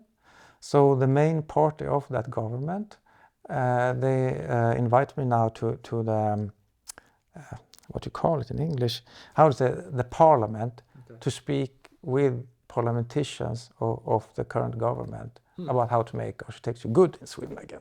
And this is all really because of the social media movement. 100%. 100%. Where was the crossover between it living on social media versus actually like making steps into the real world? Because I know from my understanding of it, like you got at some point started to get mainstream press coverage, like people commenting on this, and then, I mean, obviously you're meeting with the parliamentarians of the Swedish government. So I'd say you've taken it offline, that's great. But where did this crossover start to happen? I'm asking this because I see a lot of movements in America kind of like stay online, but not get out into the real world impact that they really want to have? Well, that's because this market genius, this is a librarian, he created competitions. Choose the ugliest new building in Sweden, choose the most beautiful, and for every city in Sweden. And there's a market logic for media as well. The click economy. They want articles that a lot of people will look at, so then they get better ad revenue. So it become media logic. They noticed that a lot of we created these competitions. Some wrote about it, and they noted that the traffic just exploded to this local newspaper. So then, of course, they are more positive next year, and and they noticed that these articles engage a lot of people. So now it's just we got media with us. Not that the media will admittedly like us, but they will write about us because it generates profit. How to say? They earn money from it, and all newspapers have it quite tough now in the new because we want everything for free. So they have to earn money on ads, and the way to get ads is to people actually go to the article. So this has been very successful thanks to him. So competitions make them write about it, and competitions that kind of also publicly shamed bad architects or bad buildings. Yes. Yeah, I think that would be a big part of it. Yeah, so you shame the most horrible new build, and you also promote the most beautiful new build. And people engage locally about this, as 99% don't have architecture as a main interest, but they think it's fun. They read, and there's a lot of comment on the articles, and then it becomes just market logic. Interesting. So that's the success from, and then of course, after a while, the modernists didn't want it, but because they had this gun on their head because of the uprising, we had to have debates in media and such. And as soon as there is a debate and they can't call us Nazis, then we win, of course. If you just put these things side by side on merit. They have no arguments. The only argument they have, they lie, of course. First they will say it's not possible. It's too expensive and there are not craftsmen. That's why we always show, the projects that I sent a photo to you and the projects that we show in the uprising movements, we always show built projects. If it's built, then it was possible. Then someone calculated the economy. They didn't build it, for altruism. They built it to make money.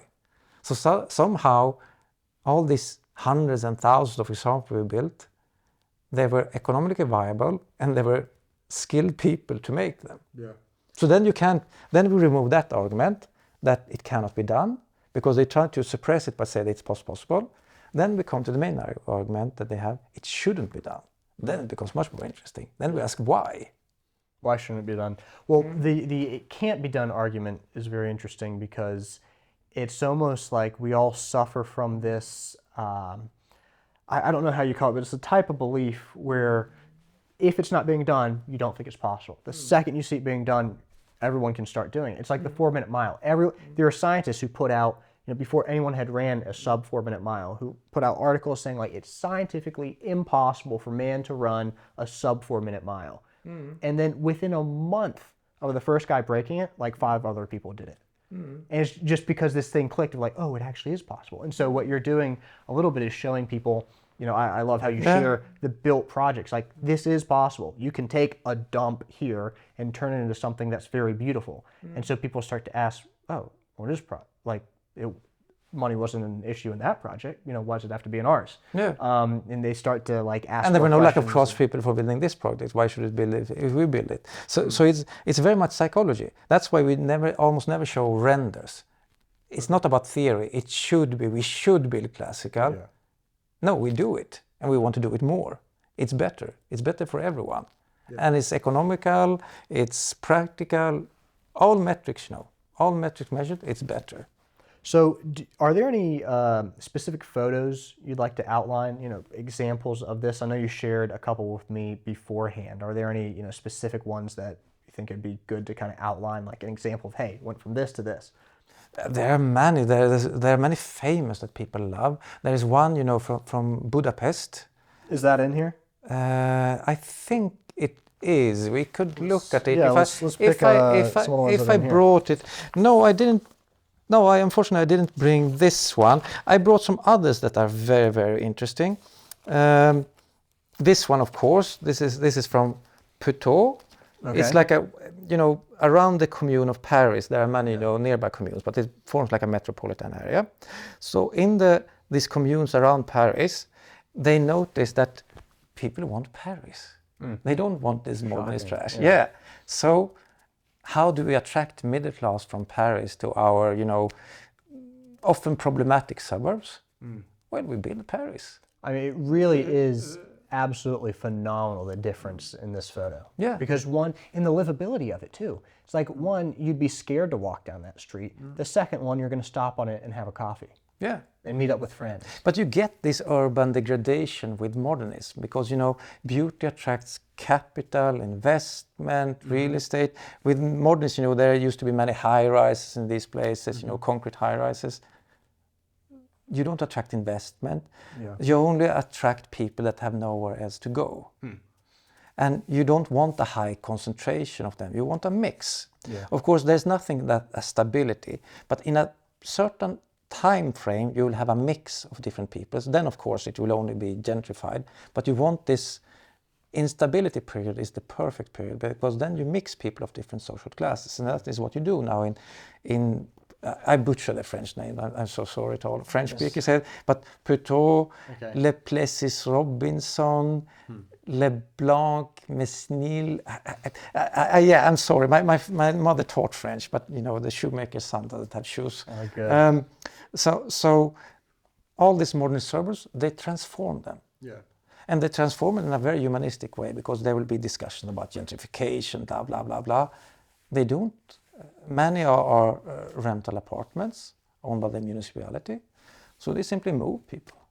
They build a new, beautiful classical house and they move tenants to that house and they tear down. So it's like a process where they tear down. No one is thrown out. They have very good municipal programs where they help people to buy their apartment, also to become homeowners. And they have good programs, the mix. So half of these apartments are market apartments and the other half are earmarked, for former residents. What other photos in here do you think are particularly, interesting? They are all interesting in different ways. This is a project from Belarus, actually. Western Belarus, but you have similar projects both in Western Europe, but it's also a phenomenon very interesting in Central and Eastern Europe because it's a discourse changer. Here you see the old castle in a city called Grodno in Poland and Rodna in Belarusian. You can discuss, there's always fight about which time period should you reconstruct and such. Yeah. But basically, we agree now in Europe that it's okay to reconstruct buildings that were destroyed during the Second World War. That we finally agreed to. So that's why you see that you rebuild, parts of the Berlin Castle. You have a lot of buildings in Frankfurt Old City. All over Europe, they are rebuilding buildings from that were destroyed in the Second World War. So that's okay. That's an okay time frame. But here, this castle was destroyed during the Great Northern War. That was 1700 to 1721. Oh, wow. So the whole castle, this amazing castle, was destroyed then. And it wasn't rebuilt then. It turned, it fell in decay. Then the whole Polish-Lithuanian state was divided between Austria, Prussia, and Russia. Yeah. The Russians made it, to military barracks. And then 300 years later, they decided, let's reconstruct this castle. So it's a game changer. And they've done this many times. You have in Lithuania, they have the castle of Trakai. Also, destroyed for hundreds of years. It was ruins in the 1800s. They rebuilt it during the Soviet times, in the 50s and the 60s, they started to rebuild it. You have in Hungary, they rebuild castles that were destroyed during the Mongol invasion in the 13th century. So it's a discourse changers.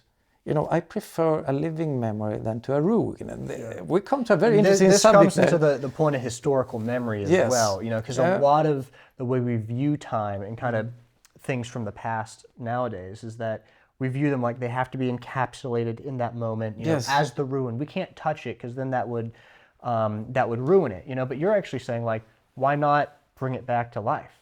You know, that's because that seems to be what people used to do for so long. So why don't we do the same thing? Because we are them. We not said, in a way, we with modernists, we believe that we are a separate species. We're like aliens that landed in this ancient civilization and we're not allowed to touch it. They always interacted with old buildings. Yes, with respect to historic memory as well. But if you go to the old city in Stockholm, well, it is an old city. It was founded in 1252. But most of the buildings were rearranged in the 19th century. So, and most medieval Swedish churches, they are a product of the 19th century because they wanted to create a better medieval churches. So they rebuilt all these churches to look more medieval than they actually were, you know, when they looked. So I don't say that we should do this necessarily, but they were not afraid to interact, you know, because we saw that we are the same people as the people that lived before us. So they were not afraid, and we work in the same tradition. So we are not afraid to interact and adjust our built environment. And this is the thing. In theory, of course, with respect to historic memory, I'm not afraid of us tearing down old buildings if we do like we always did. If we tear down an old building, we replace it with a better one, a more refined one. And that's the case if take any big European city. Okay, Paris was a slaughter of the medieval Paris. I don't support that. But if we take Stockholm, of course, because I know Stockholm best, because I live there. You have the very posh district, Northern Eastern. It's a very posh district. You have this marvelous late 1800s, you know, city palaces. It was built upon very beautiful wooden vernacular buildings. So of course it's a loss that we lost the wooden vernacular, but we gained something even greater. So you tear down old buildings if you create something more refined, something more beautiful. That's the process that I want us to continue with. So yes, with respect to historic memory, I'm not afraid we should be able to tear down buildings as we do before if we replace it with something more better. But that's not the case now. So we got this very unhistoric, almost tree hugging. We hug old buildings because everyone knows if we tear down, what we replace it with will just be worse. It will never be better. It will always be worse. So I do think there is absolutely a trepidation to do what you're saying because we don't have the trust that whatever gets built back is going to be better. You know, that's the first problem. The second problem, if we were to magically resolve the first, would be, you know, getting to understand that the essence of a building supersedes, again, the material aspect of the building itself. So you see this with Italy a lot. Like they'll talk about a church that's been in one place for, you know, since the 400s. Well, obviously the church that you're standing in was not the one that was built in the 400s. But what they mean by the church is like the congregation, you know, the church body. It was the church from 400 to 800, then from 800 to 1200 it was something, then like from 1200 to now, that's kind of more the one that you're standing in. And of course it's gone, you know, with some renovations as well. And they're always building bigger. Exactly, but they can still say this church has been here since 400 basically.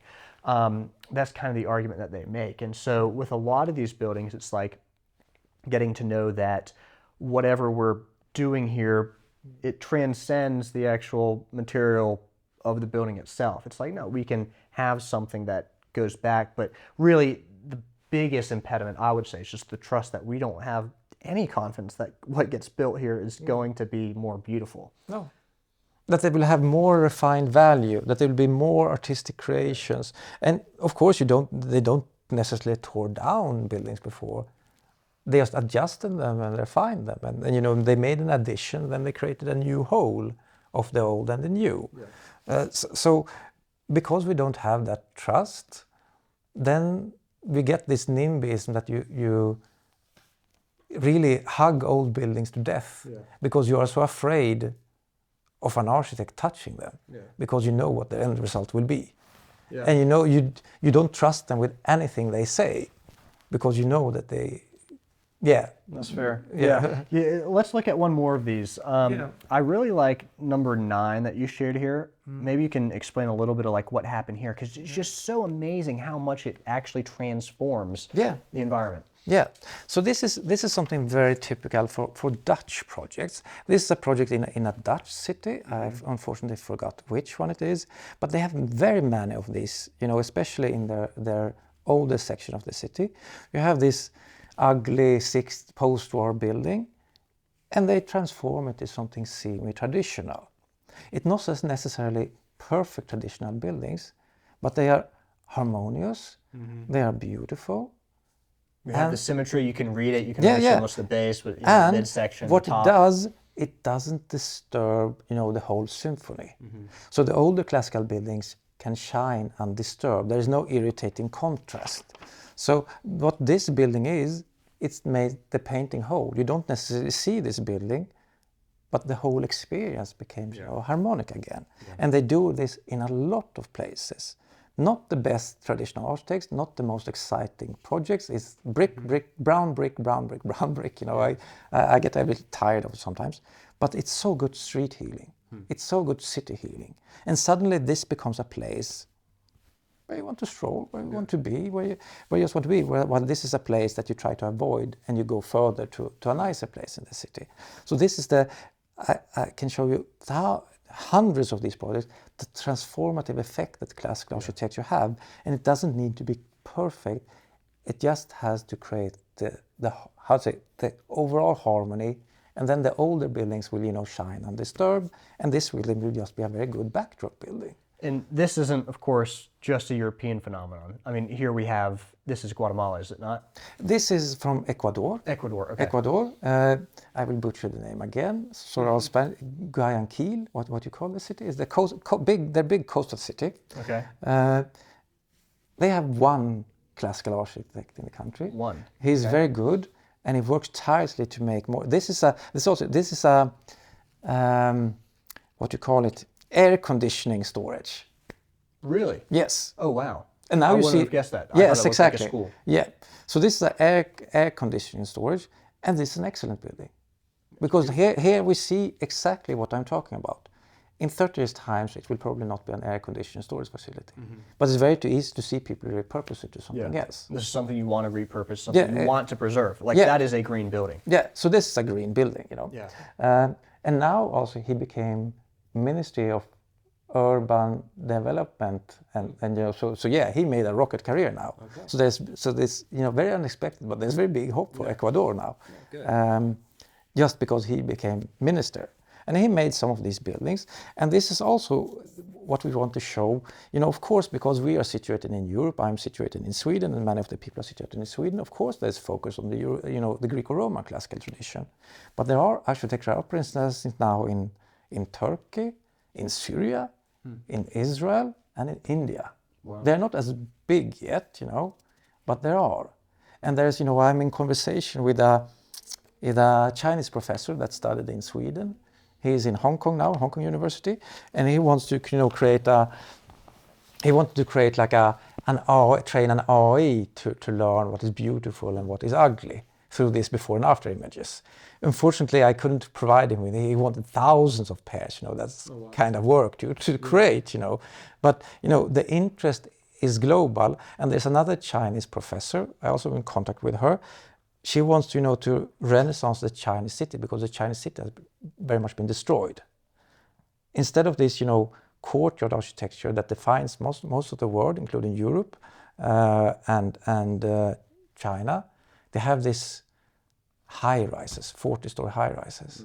So from an environment that creates, social life, where you meet your neighbors, you see your neighbors, children can walk freely, they have this atomizing high-rises where everyone is alone. And suddenly their birth rate crashed. Yeah. Of course there is a correlation between, the built environment.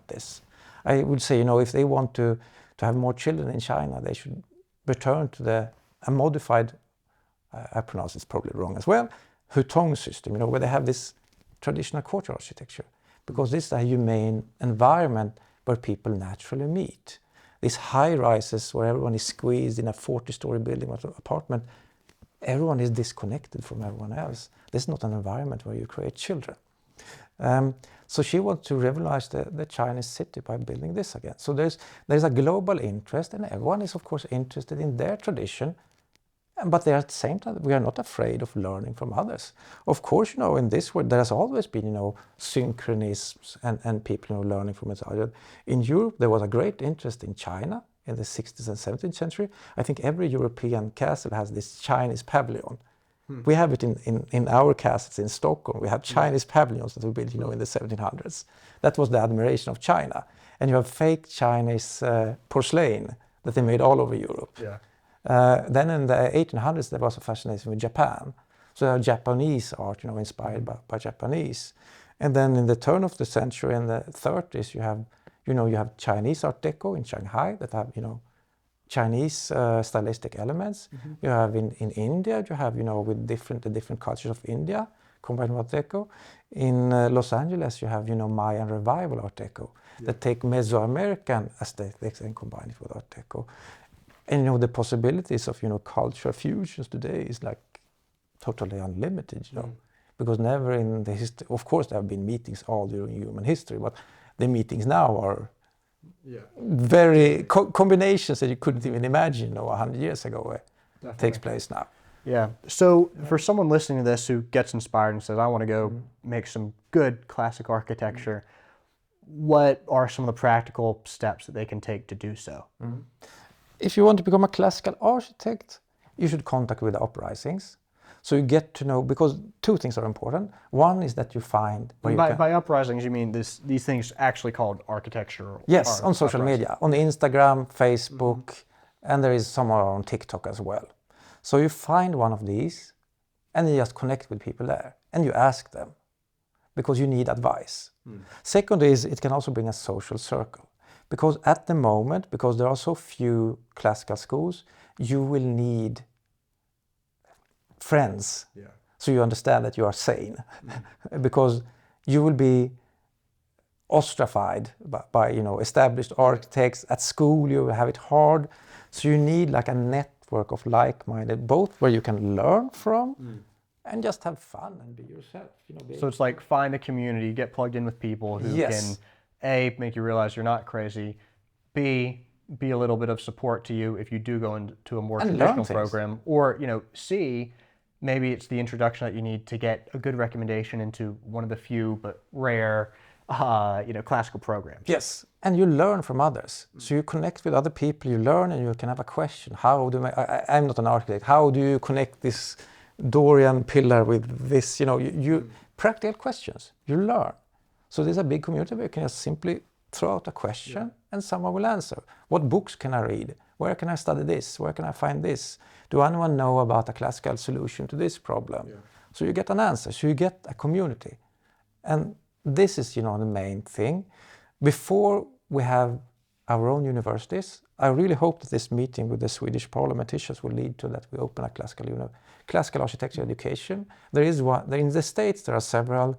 In Europe, we have summer schools, but we don't have classical education programs. As soon as we got a classical architecture program, then we win, of course, because then you just feed it and comes out hundreds and thousands of classical architects.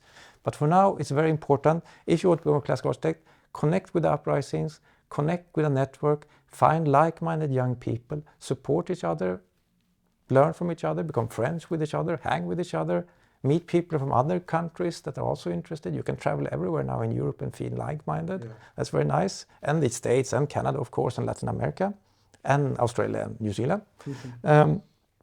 Second, if you just want to do something, this is the perfect slacktivism, because this is about talk. This is about the public discourse about architecture. So the only thing you need to do, you join one of these movements on Instagram or your preferred social media account. You click, like, and you share. What you do then is that you show all your friends. They also see this. So everyone sees that it's possible. And then everyone starts to talk about it. Not that they will talk about it every day, but you create awareness that it's possible. And then, how to say, a small talk just grows and grows and grows. And that's what we did. So everyone knows now that you can build. The more people that know that you can build classical, the faster we change the talk. People will ask questions, and then things change. Only, it's enough, people that know that there is a possibility to build classical today. So perfect slacktivism. Join an uprising, click, like, and share. Talk with your friends, like, oh, this building is ugly. They should build beautiful as they did on this project, and then you show on the social media account. Yeah. The one thing I like about learning too from people who are in these groups is that there are solutions. You said, like, what is a classical solution to this problem? Again, you're not having to reinvent the wheel. If you went to maybe a more modernist setting and be like, oh, well, do whatever because it's completely carte blanche. Whereas you actually have things that you can learn from. Like, it's concrete. You can make progress. You can become a better classical architect by following the principles of classical architecture, and then you can use that into your own style. But it's nice to, like, if you have, a certain math problem, for example, to go to someone and say, hey, what are some tricks to resolve this? Like, what do I need to do? And they can give you some principles to follow to help you get that done. Yes, and you find so many practical solutions. I mentioned, these facades in Bergen, the city where it rains very much, that they're a bit tilted. Yeah. So maybe do that. Maybe have broken roofs instead of flat roofs. In Gothenburg, in western Sweden, where it also rains a lot, many classical buildings have a little greenery in front, like grass. And this is for, the rainwater to be absorbed and not damage the ground of the building. So you have so many solutions to all the problems that we are facing, if you just open your eyes and are ready to look at that direction. Yeah. One of the last questions I have for you is, I know that outside of classical architecture, you're also really interested in social anthropology. What to you is the biggest connection between social anthropology and classical architecture? Well, social anthropology, basically it's who we are. I don't like, some people think that AI will create beauty. And some people argue that we should let, now we have robots, they can create ornaments, so we get it cheaper. But my connection with social anthropology, makes it's a part of our culture. It's very important that we do things with our hands, because that defines who we are, and that also connects us to building. I don't want beauty, I want meaningful beauty. When you walk if you're Thai and you walk in Bangkok, you want the beauty to relate to you, the culture that you have been brought up with and you understand. It's also a part of the beauty, relatable beauty, that have, symbols that speak to you. And these symbols will speak to you if people do things with their hands, they're engaged in it, they understand it. Relatable beauty. So that's my connection with social anthropology. I don't want this perfect neuroscientific shapes that will give us dopamine kicks or something. That's not what I am about. It should be beauty that is meaningful, transcendental. That relates to us. In Sweden, it should be relate to me as a Swede. In France, like France. In Algeria, as me as an Arab Algerian or Berber Algerian. In Mozambique, for me as a Mozambican, etc., etc. It should be meaningful beauty. And that's, very, very important. So we also not reduce architecture to a commodity. Yeah, and this is where, of course, the historical memory comes in, because architecture should, I guess you would say, generate kind of groundswell movement from the people. It shouldn't be something that's just imposed randomly. It should feel like it belongs to a place. And that's why classical, it's not just a style, it's kind of more of a mindset, in the sense that you can just take those classical principles and incorporate it to the local culture. You mentioned the Vietnamese Art Deco, for example. It's like Art Deco, it's a style, follows certain principles, but then they infuse it with the Vietnamese aspects of the local culture. Yes, they created something stylistic new. elements. Exactly. There is a very good, actually new built Art Deco hotel in Hanoi, I think, that is Art Deco that actually does exactly this. Okay. And introduce Vietnamese, we could show it, for the viewers, and introduce, it has Vietnamese stylistic motifs, but it's clearly an Art Deco building. Just lovely. That's the synchronism that we want to see in the world, Yeah. Well, thank you so much for this interview. This has been a really fun time, and I've learned a lot speaking with you. Where can people connect with you to learn more and dive deeper into more of your stuff? Well, they can follow me on Instagram. They can follow me on Twitter, or X as it's called. Mikael Diamant is my name. And then you have newtrad.org. And then, of course, there is a million, I can't count them even more, local architecture uprisings. I'm not involved in everything, you know. I'm more in new traditional architecture, that group on social media. But follow me, and then they can just ask me, is there an architecture uprising in my country? And then I will connect them with both the uprising and the people I know there. Perfect. Yeah. Excellent. And perfect selectivism. Yeah. You don't need to go on barricades. Very easy. Most people, you know, watch their phones at least once a day. Click, like, and share. That's how you change people's minds. Yeah. Well, Michael, thank you so much, and let's go make architecture great again. Yes, thank you. And thank you very much for having me. I'm very grateful, you know, for you giving me a platform, you know, to speak these ideas, because it's a beautiful and meaningful cause. You know, I get mails. It's like I almost felt like Jordan Peterson, because I get, you know, messages from young men that, you know, find a purpose in life. They want to engage in the uprising. They want to make things beautiful again, you know. So it's I'm very grateful, you know, now to be able to read a new audience, you know, and give them, you know, hope. Yeah. You can create this. A lot of meaning and purpose comes from the cultivation of beauty. Yeah. So it's not surprising at all that people are reaching out and saying that. Yeah. That's great. Good. Well, thank you so much, and let's go get some pizza. Yeah, good. Thank you. Great.